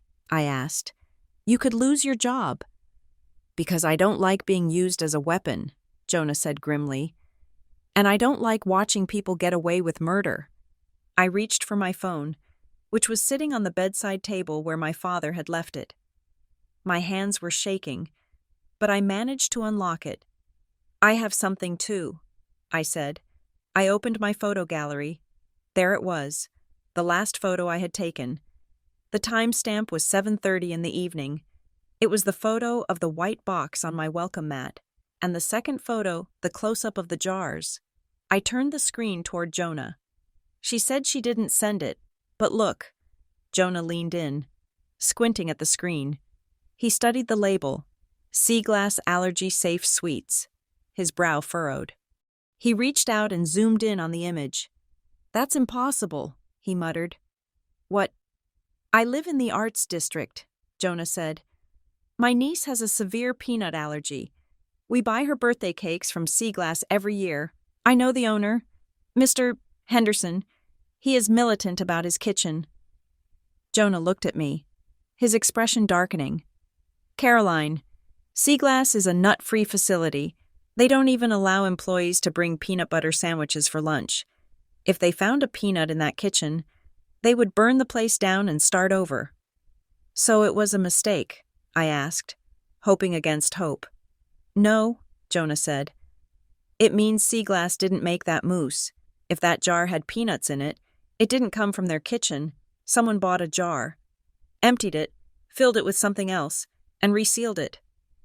He looked at the label in the photo again.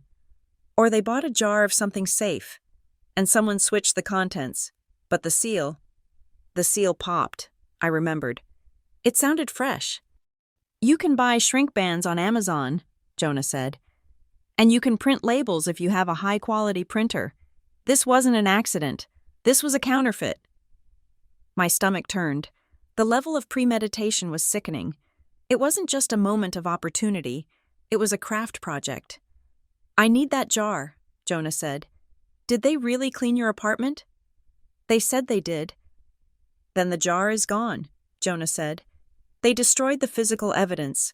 All we have is this photo and the recording. It's not enough, I said, feeling the weight of their influence crushing me.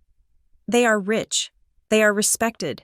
My mother is on the board of half the charities in this city. Who is going to believe me over them? Before Jonah could answer, my phone buzzed in my hand. I jumped. I stared at the screen. It wasn't a text from my family. It was an incoming call. The caller ID read, Graham Lasker. I stared at the name from the letter, the lawyer my grandmother had told me to trust. I looked at Jonah. He nodded for me to answer. I swiped green and put the phone to my ear. Hello? Caroline. The voice was deep, gravelly, like stones grinding together. It sounded like a voice that smoked too many cigars and won too many arguments. This is Graham Lasker, your grandmother's attorney. I know who you are, I whispered. Good, because we don't have much time, and I don't like talking on open lines. How did you know I was here? I asked. I just got admitted. I have made it my business to keep an eye on the Hamilton family since Maggie got sick, Graham said. I have a scanner in my office. I heard the dispatch call to your address, and I heard who called it in. He paused. I could hear the rustle of papers on the other end. I am at my office, Graham said. It is 3 a.m, but I am here because your grandmother gave me something to hold for her. She told me to sit on it until she died, or until, and I quote, the sharks start biting. I gripped the phone tighter. They are biting. Mr. Lasker, they are biting hard. I know, he said. I heard about the medical proxy. Your mother moves fast, but Maggie moved faster. What do you mean? She came to see me 2 months ago, Graham said. She was lucid, she was angry, and she was very specific about what she wanted to happen if she became incapacitated. He lowered his voice. I have a file here. Caroline. It is a modification to her trust, a modification that your mother doesn't know exists. Maggie prepared it specifically for this scenario. She told me, if I end up in a coma, and if Caroline ends up in trouble, open the file. Trouble? I asked. She used a different word, Graham said. She said, in case someone tries to silence her. The words hung in the air, heavy and prophetic. Maggie had known. She hadn't just suspected. She had calculated the odds and placed a bet on my survival. What do I do? I asked. Stay alive, Graham said. Don't sign anything. Don't eat anything they bring you. And get out of that hospital as soon as you can walk. I need you in my office at 9 o'clock tomorrow morning. Can you do that? I looked at Jonah. He was watching me with intensity, the flash drive clenched in his fist. Yes, I said. I will be there. Good, Graham said. And Caroline, watch your back.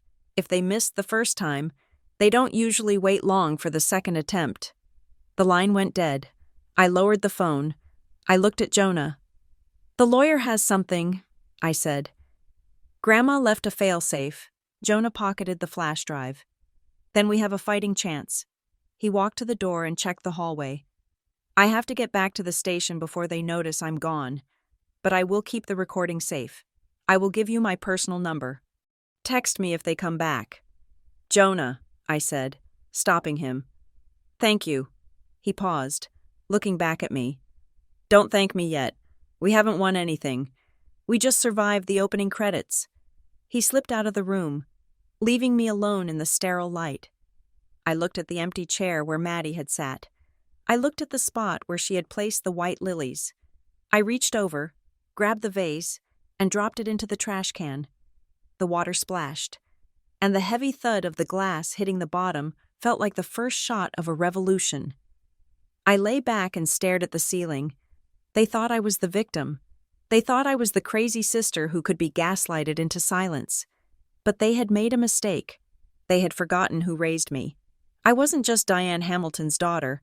I was Maggie Caldwell's granddaughter. And tomorrow morning, at 9 o'clock, I was going to introduce them to the version of me they had created. I discharged myself at 7 in the morning.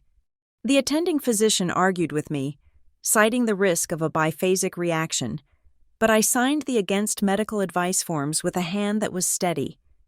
Fueled by a cold, quiet rage, I was not leaving to go home and rest. I was leaving to go to war.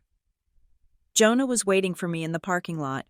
He had swapped his uniform for a gray hoodie and jeans, leaning against a battered sedan that looked like it had seen as many emergencies as he had. When he saw me, he pushed off the car door, holding up a clear plastic evidence bag. Inside was the jar. I stopped in my tracks, the morning air biting at my exposed neck. You said it was gone, I said, my voice still raspy but audible. You said they cleaned the apartment. They did, Jonah said, a grim smile touching his lips. But my partner, Steve, is a stickler for protocol. When we scooped you up, he grabbed the ingested agent to show the ER doctors in case they needed to identify the allergen. It never stayed in the apartment. It took a ride in the ambulance with us. It was sitting in the biohazard bin at the station until I fished it out an hour ago. I took the bag. The jar was heavy, smeared with the dried chocolate remnants of my near-death experience. The gold lid was dented from where it had hit the floor, but the label, Sea Glass Allergy Safe Sweets, was still intact. This is the chain of custody, Jonah said. Official FD evidence tag, sealed and dated. They can't say you faked this jar, and they can't say it wasn't at the scene. We need to prove what is inside it, I said. We will, Jonah replied, opening the passenger door for me. But first, we need to prove where it came from, or rather, where it didn't come from. We drove to the arts district in silence. The city was just waking up, unaware that a crime had been committed in its suburbs.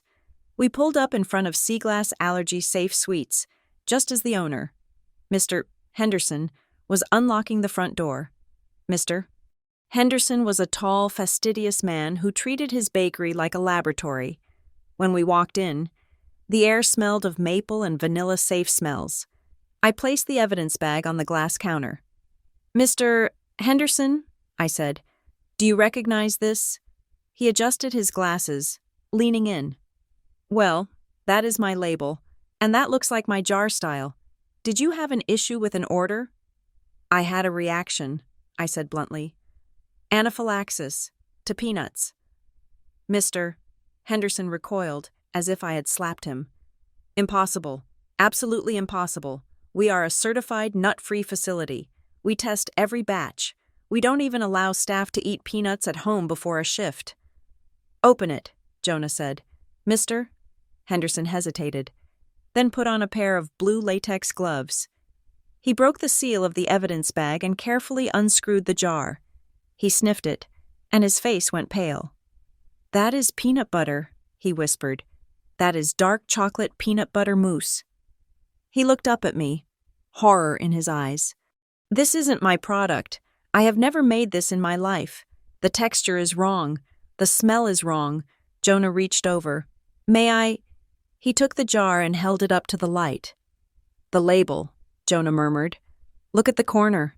He used his fingernail to pick at the upper right edge of the Seaglass sticker. It was high-quality adhesive, but it was thick, too thick, with a slow, agonizing scratching sound. Jonah peeled back the Seaglass label. It didn't come off clean. It tore, revealing a glossy, bright orange label underneath. The three of us stared at the hidden text. Peanut District Desserts, the Death by Chocolate Peanut Butter Jar. The silence in the bakery was absolute. "Peanut District, Mr. Henderson said, his voice shaking. "They are across town. They specialize in extreme nut desserts." I felt the blood drain from my face. This wasn't negligence. This wasn't a bakery mix-up. Someone had gone to Peanut District. They had bought a jar of concentrated allergen, a literal poison for someone with my physiology. Then, they had gone to Seaglass, or used an old jar, or scanned a label, and meticulously pasted the safe label over the deadly one. It was a trap, a carefully constructed physical trap designed to kill me while I sat alone in my kitchen. "Can you write a statement?" I asked Mr. Henderson, "confirming that this jar has been tampered with and that you did not sell this product." "I will write whatever you need," he said, looking at the jar with disgust. "Whoever did this is a monster." "We know who did it," Jonah said, placing the jar back into the evidence bag and sealing it with tape. "Now we just need to prove they talked about it." Our next stop was a nondescript office building in the tech corridor.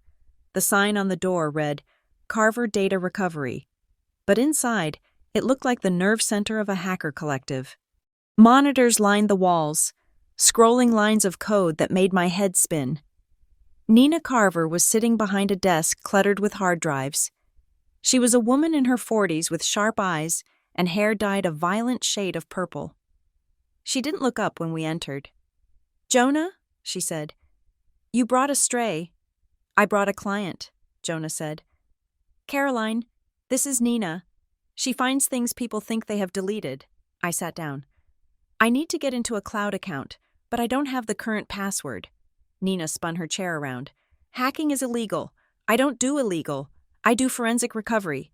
"It is a family account," I said. "Technically, I am still a user. My mother set up a shared family cloud 5 years ago for photo sharing and document storage. I was never removed, but I think she changed the admin password." "If you are an authorized user, it is a gray area," Nina said. Her interest piqued. "What is the handle?" "Hamilton Family Share," I said. Nina typed it in. "Okay. It is asking for a password." I closed my eyes, thinking of my mother. Diane Hamilton was a creature of habit, and her vanity was her greatest weakness. She never used random strings of characters. She used things that mattered to her. "Try Diane is Queen," I suggested. Nina typed, "Incorrect. Try Maddie 25. I said, "Incorrect." I thought back to the hospital room, the way she talked about the house, the way she talked about the legacy. "Try Cedar Hollow," I said. Capital C, capital H. Nina's fingers flew across the keyboard. She hit enter. The screen flashed green. Access granted. "She never changed it," I whispered. She was so sure I was out of the picture, so sure I was stupid, that she didn't even bother to lock the digital door. "Amateurs," Nina scoffed. "Okay, we are in. What are we looking for?" "iMessage backups," I said. "Between Diane Hamilton and Madeline Hamilton, specifically from the last week." Nina clicked a few icons. A progress bar loaded. "Here we go. Sync devices. Diane's iPhone 14 and Maddie's iPhone 15 Pro. Last backup 2 hours ago." She pulled up the chat log. It appeared on the main screen, a long stream of blue and gray bubbles. "Search for jar," Jonah said. Nina hit Control F. The screen jumped to a conversation dated 3 days ago. "Maddie got the package from PD. It is heavy. Looks legit. Diane. Did you swap the label? Make sure no orange shows through. Maddie. Doing it now. Use the heat gun to seal the plastic band. It looks factory fresh. She will never know." I put a hand over my mouth. Reading it was different than suspecting it. It was so casual. They were discussing my murder with the same tone they used to discuss floral arrangements. "Keep scrolling," I said. "Look for yesterday." Nina scrolled down to the timestamp February 3rd, 5:45 p.m., Maddie. "The package is on the mat." I saw her go in. Diane. "Wait. Don't call yet. Let her get comfortable. Let her open it." Maddie. "I am going to call dispatch at 6:30. I will tell them she is manic. Set the stage." Diane Smart. "Make sure you use the phrase, attention-seeking. If the EMTs think she is faking, they won't push the epinephrine immediately." "Jesus," Jonah hissed. "They scripted the paramedic response." "There is more," Nina said. She highlighted a block of text sent after I was in the ambulance. Maddie. "The EMTs took her. No sirens. I think it worked. Diane good. If she dies, it is anaphylactic shock. Tragic accident. If she lives, we have Plan B." "What is Plan B?" I asked, leaning closer to the screen.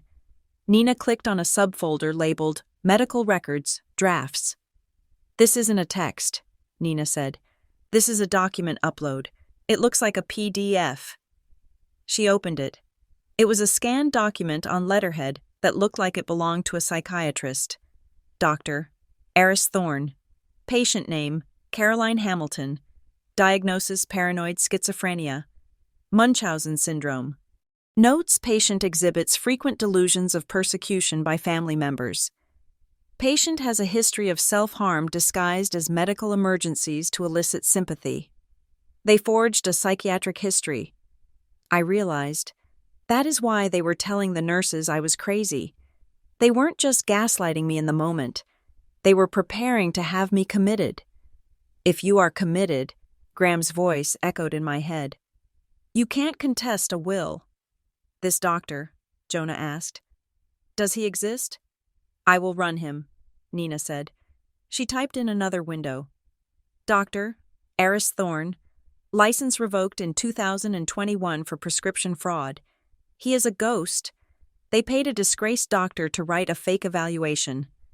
"Can you download all of this?" I asked Nina. "The texts, the PDF, the metadata showing when the files were created." "Already doing it," Nina said. "I am hashing the files now. That means they are digitally fingerprinted. If they try to delete them from their phones now, it doesn't matter. We have the source." She paused, her finger hovering over the mouse. "Wait," Nina said. "There is one more message. It just came through. 10 minutes ago." She pointed to the bottom of the chat log. Diane. "The lawyer is sniffing around. Graham Lasker called the hospital. We need to move the timeline up. Maddie Grandma is still stable. What do we do?" Diane. We don't wait for her to die. I have the power of attorney draft.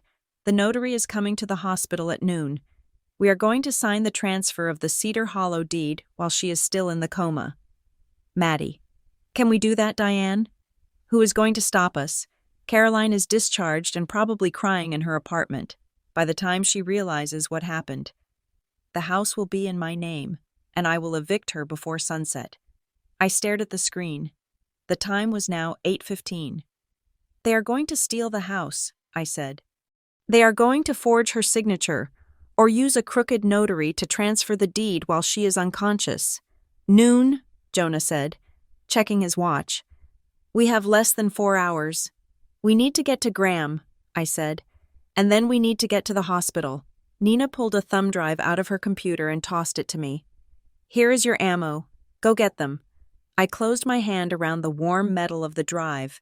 I had the poison jar in one hand and the digital confession in the other. I wasn't crying in my apartment. I wasn't the victim they had written into their script. Let's go, I told Jonah. As we walked out into the blinding sunlight, I checked my phone. There was a notification from the family group chat. Diane family lunch at the hospital at 12 o'clock. Celebrating Maddie's birthday properly. Caroline, you are welcome to join if you are feeling balanced. It was a dare. It was a taunt. She thought she was inviting a sheep to the slaughter. She didn't know she was inviting the butcher. Graham Lasker's office was the antithesis of everything my family valued. It was not located in a gleaming glass tower downtown with a marble lobby and a receptionist who looked like a model. It was tucked away in a brownstone on a quiet side street, sandwiched between a cobbler and a used bookstore. The sign on the door was etched in brass that had not been polished in a decade. Graham Lasker. Attorney at law. Inside, the air smelled of stale pipe tobacco, lemon polish, and the dusty, sweet scent of old paper. It was a smell I instantly associated with truth. There was no pretense here.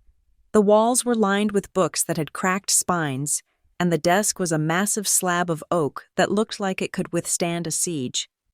Graham sat behind it. He was a man made of rough edges, with a face that looked like a crumpled road map and eyes that were sharp, alert, and fiercely intelligent. He did not get up when I walked in. He simply gestured to the leather chair opposite him. You look better than I expected for someone who was in respiratory arrest 6 hours ago. He grunted. I am running on adrenaline and spite, I said, sitting down. Potent fuel, Graham nodded. Keeps the engine clean. He reached into a drawer and pulled out a thick binder. It wasn't a sleek, modern folder. It was heavy, black, and tied with a simple string. He placed it on the desk with a heavy thud that echoed in the small room. Your grandmother came to see me 4 months ago. Graham started, his voice gravelly. She drove herself, didn't tell anyone. She sat exactly where you are sitting, and she told me that she was tired of sleeping with one eye open. I felt a lump form in my throat. She knew they were coming for her. She knew they were coming for you, Graham corrected. She told me that your mother had been making inquiries about conservatorships. Diane had been floating the idea that you were mentally unfit to manage your own affairs. My hands clenched the armrests. It was one thing to suspect it. It was another to hear it confirmed by a legal professional. So, Graham continued, untying the string on the binder, Maggie did what Maggie always did. She outmaneuvered them. She didn't write a will. Wills have to go through probate. Probate is public. Probate can be contested. Probate takes months. He opened the binder. Instead, she created this, the Margaret Caldwell Revocable Living Trust. He spun the binder around so I could see the document. She moved everything into the trust 3 months ago, Graham explained. The house on Cedar Hollow Lane, the investment accounts, the vintage jewelry collection. Technically, Maggie didn't own anything when she had her stroke. The trust owns it. And who controls the trust? I asked. Right now I do, Graham said. I am the successor trustee until the primary beneficiary is notified and accepts the position. He tapped a line on the second page. Primary beneficiary Caroline Hamilton. I stared at my name. It wasn't just a bequest.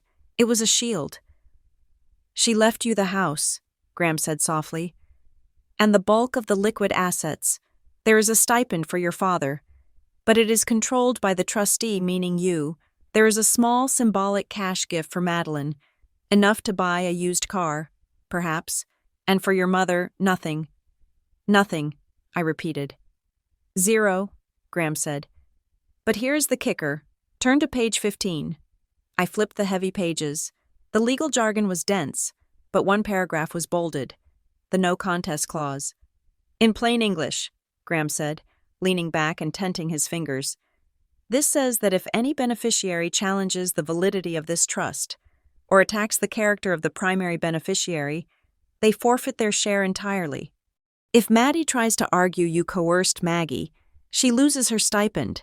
If your mother tries to sue, she gets countersued for legal fees which will be deducted from your father's share. It was a bear trap, a beautiful, ironclad bear trap. She did this for me, I whispered. She told me a story that day, Graham said. She said she overheard your mother talking to Madeline in the kitchen one Thanksgiving. Diane said, "We don't have to worry about Caroline. She is weak. She doesn't have the stomach for a fight. When the time comes, she will sign whatever we put in front of her just to keep the peace." Tears pricked my eyes. I remembered that Thanksgiving. I remembered feeling small and ignored. I didn't know Maggie had been listening. She wanted to prove them wrong, Graham said. But she also gave you an out. He looked at me seriously. You can take this binder. You can file the papers. You can evict them from the narrative. Take the money and move to Europe.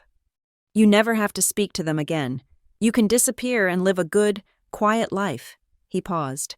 Or, he said, you can use this to clear your name. But if you do that, you have to get in the mud with them. And looking at what happened last night, the mud they play in is deep and dirty. I thought about the quiet life. I thought about a small apartment in Paris or London, far away from the toxic pull of the Hamilton gravity. It sounded heavenly. But then I thought about the patient flagged note on my medical file. I thought about the fake psychiatric report Nina had found. I thought about Maddie calling 911 to ensure the ambulance drove slowly. If I took the money and ran, I would be the crazy heiress who manipulated a dying woman. They would spin the story. They would tell the world I was unstable, that I stole the inheritance. My reputation would be destroyed, even if my bank account was full. I didn't just want the house. I wanted the truth. I am not running, I said. Graham smiled. It was a terrifying smile, full of teeth. I was hoping you would say that. They are meeting at the hospital at noon, I said. They have a notary coming. They are going to try to transfer the deed to the Cedar Hollow house before Grandma dies. They think I am at home crying. Then we should crash the party, Graham said. But we need leverage. I have leverage, I said. I have the jar, I have the texts, and I have the recording of the call. Good, Graham said. But we need to get them all in one room. We need witnesses. We need to make sure that when the hammer drops, it drops in front of an audience. I pulled out my phone. My hands were steady now. The fear was gone, replaced by a cold, tactical clarity. I dialed Maddie. It rang 4 times. She probably debated not answering.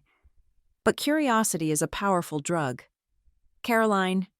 Her voice was cautious, feigned concern layering over the irritation. I thought you were resting. Mom said you were. I am done resting. I cut her off. My voice was calm, professional. I am with Graham Lasker. There was a silence on the other end. A sharp intake of breath. The name clearly meant something to them, even if they hadn't expected him to be involved this early. Grandma's lawyer, Maddie asked. Why? He has some papers. I lied smoothly. Regarding the estate, he says there are complications with the assets. I let the word assets hang in the air. I knew it was the only word that mattered to them. What kind of complications? Maddie asked, her voice sharpening. He wouldn't tell me over the phone, I said. He said he needs a family meeting, immediate beneficiaries only. He wants to meet at the hospital, in Grandma's room, today. We are already planning a lunch at the hospital, Maddie said. sounding suspicious. "Just come then." "No," I said. "This can't be a lunch. Mr. Lasker said it is formal. He's bringing the filings. If you want to see what is in the will before it goes to probate, you need to be there." I heard her cover the phone. I heard muffled whispering. She was talking to Diane. Maddie came back on the line. "Fine, noon. But don't make a scene. Caroline, Dad is coming, and Aunt Linda might stop by. We don't want your drama." "No drama," I promised. "Just paperwork." I hung up. "They took the bait," I told Graham. "Of course they did," Graham said, standing up and buttoning his tweed jacket. "Greed makes people predictable." I spent the next 2 hours in a frenzy of preparation. I met Jonah and Nina at a copy shop halfway between the law office and the hospital. We were assembling a war chest. Nina had printed the text logs on large, 11 by 17 presentation boards. She had blown up the metadata timestamps. She had printed the fake psychiatric report with the draft watermark clearly visible. "I also found something else," Nina said as the printer whirred. "I ran a deeper background check on the notary they hired for noon. A guy named Barry Scheck, fictional name. He has 2 prior complaints for notarizing documents without the signatory present. He is their guy." "He is coming to facilitate a fraud," Jonah said, shaking his head. "We will catch him in the act," I said. Jonah held up the evidence bag with the jar. "I have this, and I have the audio file of the 911 call on a Bluetooth speaker. I want to play it for the room." "Do it," I said. "I want them to hear her voice." I looked at the stack of evidence. It was overwhelming. But there was one piece missing. One person who hadn't spoken yet. My father, Thomas Hamilton, the man who lived in the shadows, the man who had walked out of the living room when they told me to stay home. I knew he was weak. I knew he had spent 20 years enabling my mother's cruelty by saying nothing, but I also knew he loved his mother. And I had seen the look on his face in the hospital room, the flinch when Diane asked about the papers. He was the only one who might possess a conscience. However buried it was. I took out my phone and typed a message. I didn't send it to the group chat. I sent it to his personal number, the one my mother didn't monitor. "Dad, I know you saw the box. I know you know about the peanuts. I am not asking you to save me anymore. I already saved myself. But today, at noon, I am going to expose everything. If you ever wanted to be the father you promised Grandma you would be, this is your last chance to stand on the right side of the room. Don't let them bury the truth with her." I hit send. There was no reply. I didn't expect one. Thomas Hamilton was not a man of action, but I had to try.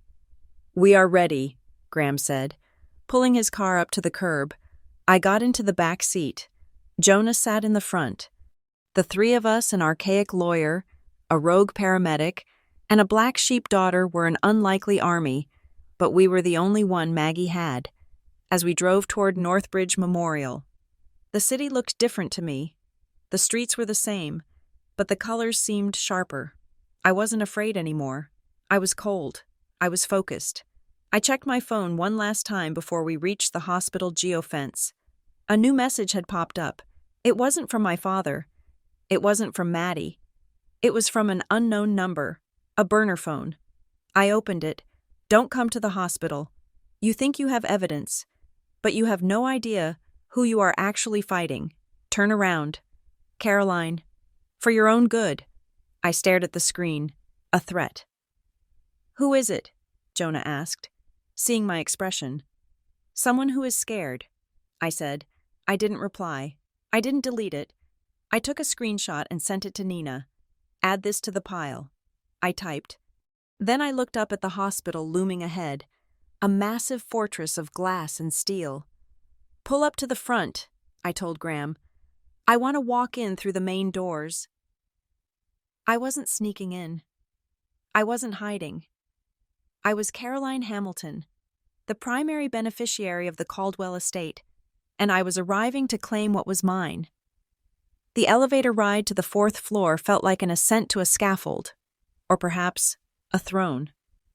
When the doors slid open, the hallway outside Maggie's room was already buzzing. It was not the quiet vigil of a grieving family. It was a cocktail party without the drinks. My aunts were adjusting their brooches. My uncles were checking their watches. And cousins I hadn't spoken to in years were whispering in huddled groups. They were here for the formal meeting. They were here because they smelled money. I walked in, flanked by Graham on my left and Jonah on my right. Heads turned. The whispering stopped abruptly. There she was. Diane Hamilton stood at the foot of Maggie's bed like a sentinel. She was wearing a slate-gray suit that screamed authority. Maddie was next to her, still playing the role of the devoted granddaughter, holding a fresh, damp cloth to Maggie's forehead. The notary, a sweating man with a cheap briefcase, was sitting in the corner, looking uncomfortable.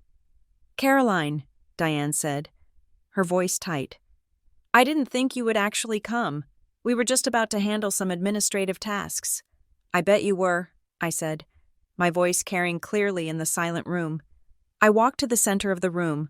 I didn't look at the relatives. I looked straight at my mother. "This is Graham Lasker," I announced, "Grandma's attorney, and he is here to read the terms of the Margaret Caldwell Trust." A murmur went through the crowd. "Trust? What trust? I thought there was no will." Diane's eyes narrowed. "This is hardly the time or place. Caroline, Mother is in a coma. We have a notary here to facilitate the medical proxy transfer." "Is that what he is doing?" Graham rumbled, stepping forward. He looked at the notary. "Or is he here to notarize a quitclaim deed for the Cedar Hollow property?" The notary turned a shade of pale, usually reserved for paper. He snapped his briefcase shut. "I was just told to bring my stamp. I didn't know there was a dispute." "There is no dispute," Diane snapped. "Leave. Caroline, Maddie is the medical proxy. She has the authority to make decisions." "Not about the assets," Graham said. He opened his black binder. The sound of the heavy cover hitting the bedside table was like a gunshot. "As of 3 months ago," Graham announced, his voice booming, "Margaret Caldwell transferred all real property and liquid assets into a revocable living trust. She is the grantor. I am the trustee." He looked around the room, making sure everyone was listening. "And upon her incapacitation, the trust becomes irrevocable. The terms are set." "What terms?" Maddie asked, her voice shrill. She had dropped the cloth. Graham turned the page. "The primary beneficiary of the trust, including the Cedar Hollow estate, the investment portfolio, and all personal effects, is Caroline Hamilton." The silence that followed was absolute. You could hear the hum of the life support machine. Diane's face went white, then a blotchy, furious red. "That is a lie. Mother would never do that. Caroline is unstable. She is barely employed." "It is in black and white. Diane," Graham said. "Signed, witnessed, and filed." "It is coercion," Maddie shouted. "She manipulated Grandma Caroline was the only one who visited her. She must have poisoned her mind." "Speaking of poison," I said. It was my turn. I signaled to Jonah. He stepped forward and placed the evidence bag on the table, right next to the trust binder. The jar of mousse sat there, ugly and undeniable. "What is this?" Diane asked, recoiling. "This is the birthday gift you sent me," I said. "The one you bought from Peanut District Desserts and relabeled as sea glass." I pulled out the large presentation board Nina had printed. It showed the text messages. The blue bubbles were blown up to poster size. "Did you swap the label? I'm going to call dispatch at 6:30. If she dies, it is anaphylactic shock." "Read it," I challenged the room. "Read what my mother and sister were doing while I was dying on my kitchen floor." The relatives crowded around. Gasps echoed through the room. My Aunt Linda covered her mouth. My cousins stared at Maddie with wide, horrified eyes. "This is fake," Maddie screamed. She lunged for the board, but Jonah stepped in front of her, crossing his arms. "Caroline made this up. She is good with computers. She is trying to frame us because she wants the money." "Did I make this up too?" Jonah asked. He held up the Bluetooth speaker and pressed play. The recording of the 911 call filled the room. "Yes, this is Madeline Hamilton. My sister is at 42 Elm. She is well. She is likely going to call you claiming an allergic reaction. She does this for attention. Please, do not rush. It is just a performance." Her voice on the tape was calm, chillingly calm. Then Jonah played the second clip, the sound of cutlery clinking on a plate in the background. The room turned on them. I could feel the shift in the air. The perfect family mask didn't just crack, it shattered. "You told them not to rush?" Uncle Bob asked, his voice low. "Diane, is that true?" "She was faking," Diane shrieked, losing her composure entirely. "She has Munchausen's. We have a doctor's report. She does this to torture us." She waved a hand at me. "She is the villain here. She is trying to destroy this family for a house." "I don't want the house," I said quietly. "I want to be safe." "Liar," Maddie yelled. "You are a snake." Then, a movement in the corner caught my eye. Thomas Hamilton, my father. He had been standing by the window, silent as always. But now, he was walking toward the bed. He looked at his wife, he looked at his favorite daughter, and then he looked at his mother, lying defenseless in the bed. He took a deep breath. It was the breath of a man waking up from a 20-year coma. "I saw it," Thomas said. His voice wasn't loud, but it cut through the screaming. Diane froze. "Thomas, shut up." "No," Thomas said. He looked at me. "I saw the box on the counter. Sunday night. I saw Maddie with the heat gun. I asked what she was doing. She told me it was a prank." He turned to the room. She said, "We are just going to scare her. Dad, teach her a lesson about gratitude." He looked at Diane, his eyes full of tears. "But then I heard you on the phone. Diane, I heard you talking to that notary." He pointed a shaking finger at the man with the briefcase. "You told him to backdate the deed transfer," Thomas said. "You told him to make it look like Mom signed it 3 days before the stroke. You were stealing it." "Thomas," Diane roared. "You are drunk. You are confused." "I am sober," Thomas said. For the first time in years, pandemonium broke out. My aunts were shouting at Diane. The notary was trying to sneak out the door, but Graham blocked his path. "You are staying right here. Son, the police might want a word." Maddie was sobbing real. Ugly tears this time, screaming that her father was a traitor. Suddenly, the door burst open. 2 hospital security guards rushed in, followed by a stern-looking administrator. "That is enough," the administrator shouted. "This is a hospital, not a courtroom. You are disturbing the patients." She looked at the mob. "Everyone out now, except the medical proxy." "That is me," Maddie cried, wiping her nose. "Actually," Graham interrupted calmly, "the trust document also includes a healthcare directive. It names Caroline Hamilton as the agent." He handed the paper to the administrator. She scanned it. "Okay," she said. "Ms. Hamilton stays. The rest of you out, or I call the police." Diane looked at me. Her eyes were black holes of hatred. She straightened her jacket, regaining a shred of her icy dignity. "This isn't over. Caroline," she hissed. "You think a piece of paper protects you? You have no idea what you have started." She grabbed Maddie by the arm. "Come on, we are leaving." They marched out, heads held high, even as the whispers of murderers and thieves followed them down the hall. My father lingered for a second.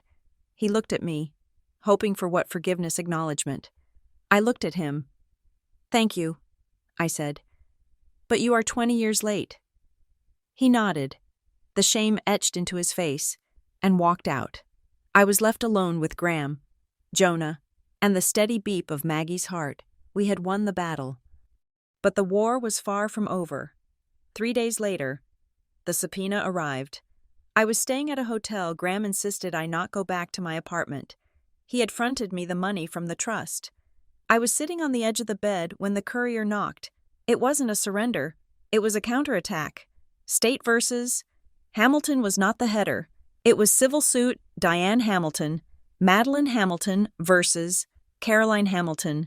They were suing me.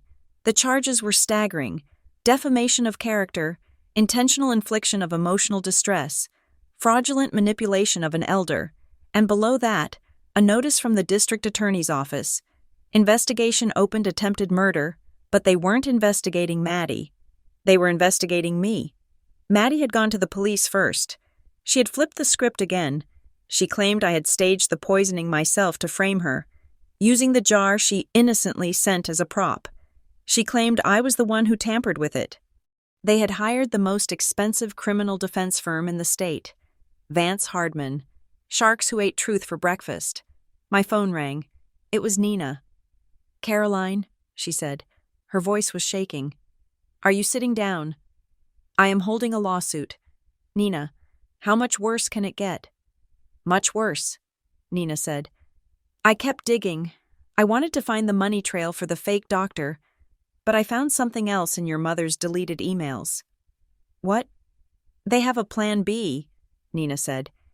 "If the social destruction didn't work, and if the poisoning failed." She paused. "Caroline, they took out a life insurance policy on you. A big one, $2 million, keyman insurance for the family business, naming you as a silent partner." "I am not a partner," I said. "They forged your signature on that too." Nina said, "But here is the scary part. The policy has a suicide clause exclusion for the first 2 years, but it pays out immediately for accidental death." My blood ran cold. "Accidental death," I repeated, "like an allergic reaction." "Or a car accident," Nina said, "or a fall down the stairs." They are going to try again, I realized. "They have to," Nina said, "because if you testify, they go to prison, but if you die an accident before the trial, the case goes away, and they get the insurance money plus the inheritance." I looked out the hotel window at the city below. Somewhere out there, my mother and sister were plotting my death, viewing it not as a sin, but as a necessary line item in their budget. I wasn't just a plaintiff anymore. I was a target. "Let them come," I whispered to the glass. I wasn't the scared girl in the kitchen anymore. I was the girl with the evidence, the lawyer, and the truth, and I knew something they didn't. Maggie had woken up, just for a minute, earlier that morning. She had squeezed my hand, and she had looked at me with clear, fierce eyes. She wasn't strong enough to talk yet, but she was strong enough to fight, and so was I. The trial took place at the Hawthorne County Courthouse, a building made of heavy gray stone that felt designed to crush the spirit of anyone who walked up its steps. By the time I arrived, the media circus was already in full swing. The local news vans were double parked, and reporters were fighting for space on the lawn. The headline was too juicy to resist the birthday bash plot. Twin against twin. The allergy attempt. My mother and sister had arrived in a black SUV, wearing oversized sunglasses and clutching each other like tragic heroines in a soap opera. They were playing the role of the aggrieved family, the victims of a mentally unstable daughter who had fabricated a crime to steal an inheritance. Inside courtroom 304. The air was thick with tension and expensive cologne. Their lawyer, Mr. Vance, was a man who smiled with too many teeth. In his opening statement, he painted me as a monster. "Ladies and gentlemen," Vance crooned, pacing in front of the jury box, "Caroline Hamilton is a woman consumed by jealousy, a woman who has struggled with employment, who has isolated herself, and who has a documented history of using her medical condition to demand attention. She wasn't poisoned. She staged an event because she was angry she wasn't invited to a party. It is sad, really, but it is not a crime by my clients."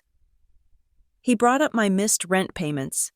He brought up the time in high school I had left a class trip because of a pollen reaction, calling it histrionic. He tried to turn my survival instinct into a character flaw. I sat next to the prosecutor, a sharp-eyed woman named Ellis, and I did not flinch. I did not cry. I did not look at my mother, who was dabbing her dry eyes with a handkerchief. I just waited. When it was my turn to testify, I walked to the stand with a calm that terrified them. They expected the hysterical girl described in the fake psychiatric report. Instead, they got the archivist. "Ms.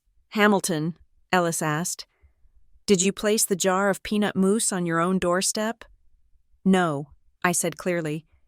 The defense claims you bought it yourself to frame your sister. Is that true? No, I said. And the data proves it.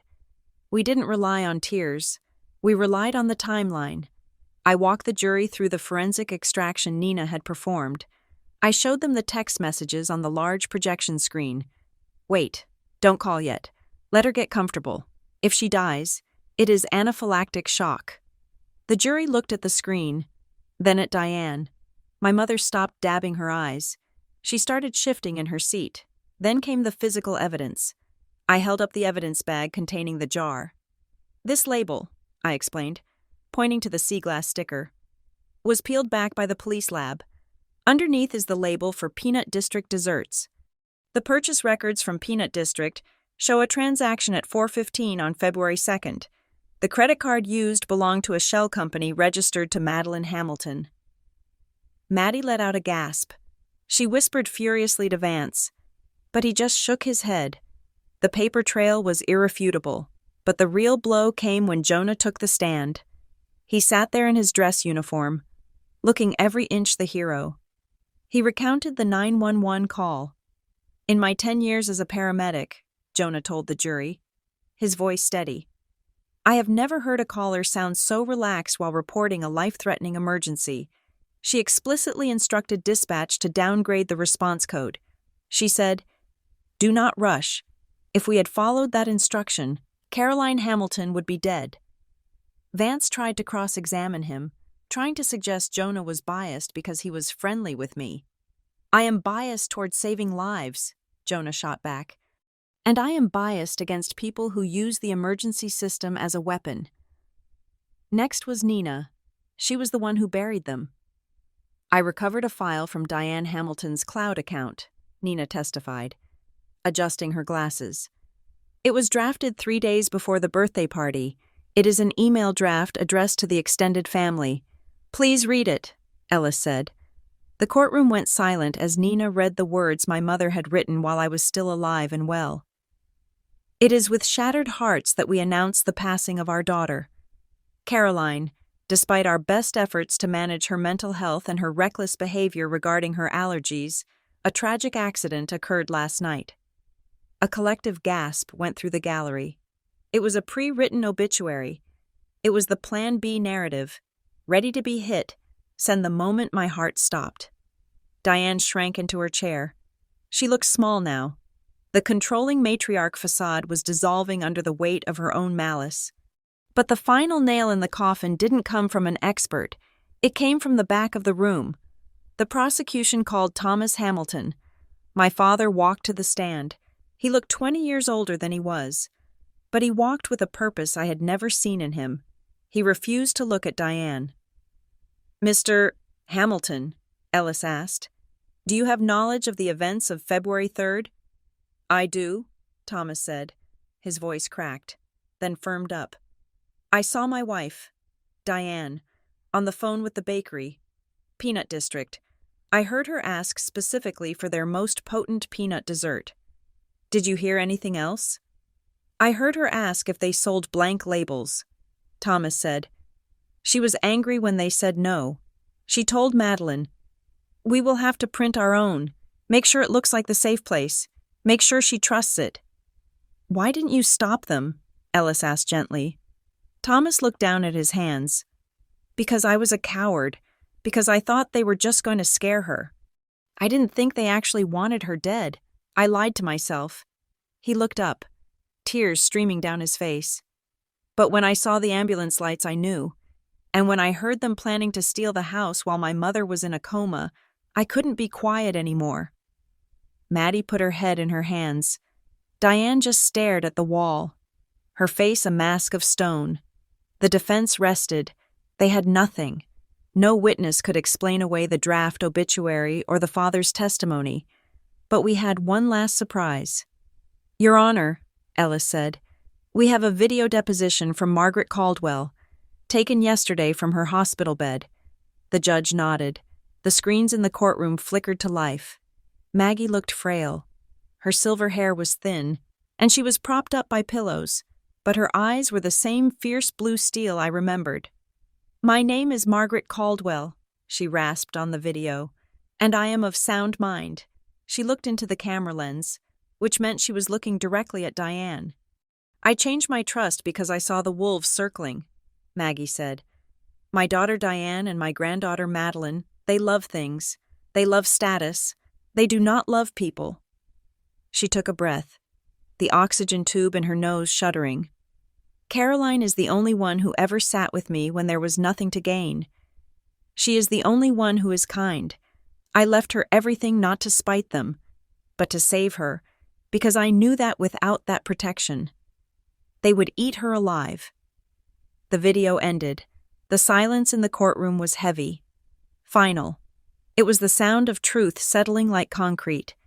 The jury didn't even need to deliberate for long, but they didn't get the chance to deliver a verdict on the murder charges.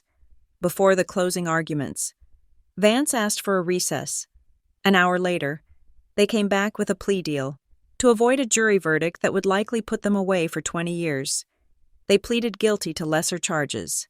Madeline pleaded guilty to reckless endangerment in the first degree and tampering with evidence. Diane pleaded guilty to conspiracy to commit fraud and obstruction of justice. It wasn't a life sentence, but it was enough. Maddie got 5 years in state prison. Diane got 7. But the prison sentence was only half the punishment. The real destruction was social. The moment the guilty pleas were entered, the Hamilton name, the golden ticket they had polished for decades, turned to ash. The local country club revoked their memberships the next morning. Maddie's company, the fashion PR firm where she was a rising star, issued a public statement firing her and condemning her actions. Her brand was toxic. The influencers who had attended her party scrubbed their feeds of any photos with her. She wasn't the birthday queen anymore. She was the poison sister. And Diane. The charities she sat on the boards of dropped her faster than a hot coal. Her friends, the women she lunched with, the women she tried to impress, stopped returning her calls before she even got to the holding cell. As for the relatives, the aunts and cousins who had shunned me at the funeral home, who had called me dramatic and attention-seeking, they tried to pivot. A week after the trial, I was at the house on Cedar Hollow Lane. I was packing up Maggie's things, preparing the house for her return. She was being discharged to home hospice care, exactly where she wanted to be. My phone rang. It was Aunt Linda. "Caroline, honey," she cooed. "I just wanted to check in. This whole thing has been so hard on all of us. We were so deceived by your mother. We want you to know we love you. We are family. We should do dinner." I stood in Maggie's kitchen, looking at the spot where we used to bake lemon cakes. "No, Linda," I said. "What do you mean?" she asked, her voice faltering. "I mean no," I said. "You were there. You watched them humiliate me. You believed the worst of me because it was easier than asking questions. You aren't family. You are just people who share my blood type." "But Caroline, do not call this number again," I said. "And do not come to this house. It belongs to me and Maggie now, and we have a strict guest list." I hung up and blocked the number. It wasn't petty. It was necessary. I was done being the doormat. I was done begging for scraps of affection from people who would starve me given the chance. That evening, the sun was setting over the garden. The air was cool and smelled of damp earth and blooming jasmine. I sat on the wide wooden porch of the Cedar Hollow house. My house. The swing creaked gently as I rocked back and forth. Next to me sat Jonah. He had come over to help fix the porch railing. He wasn't wearing his uniform. He was just Jonah. On the other side sat Graham, smoking a cigar that smelled terrible but felt right. And inside, resting in the hospital bed we had set up in the living room, was Maggie. She was sleeping peacefully, safe in her own home, guarded by the people who actually loved her. My father wasn't there. He had moved to a small apartment across town. We were talking. Slowly. He was in therapy. I hadn't forgiven him, but I hadn't blocked him either. It was a start. I looked down at the small table between the swing seats.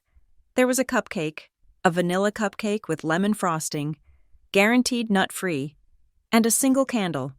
Technically, my birthday had been weeks ago, the day I almost died, the day I was reborn. But we hadn't celebrated then. Jonah leaned over and lit the candle with a lighter. The flame danced in the twilight, a small, defiant beacon. "Make a wish," Jonah said softly. I looked at the flame. I thought about the white box. I thought about the ambulance. I thought about the cold look in Maddie's eyes in the courtroom. I didn't need to wish for safety anymore. I had it. I didn't need to wish for love. I had found it in the unlikeliest of places in a grumpy lawyer, a brave paramedic, a purple-haired hacker, and a grandmother who refused to quit. I blew out the candle. The smoke curled up into the purple sky. "Did you wish for revenge?" Graham asked, tapping ash from his cigar. I smiled. It was a real smile, one that reached my eyes. "No," I said. "I didn't wish for revenge. I already got that." I leaned back, listening to the wind in the trees, feeling the solid wood of the house beneath me. "This isn't revenge," I told them, and I told myself. "This is freedom. Thank you so much for listening to my story. It was a long journey from that kitchen floor to this porch, but I am glad I made it, and I'm glad you were here to witness the truth come out." Tell me in the comments, where are you watching from right now? Are you at home, at work, or maybe taking a break in your car? I love reading about where our community is tuning in from. If you enjoyed seeing justice served, please make sure to subscribe to Lily Revenge Stories. Hit that like button on the video, and press the hype button to help this story get recommended to more people who need to hear that sometimes. The quiet ones really do win. Stay safe, check your labels, and never let anyone write your story for you.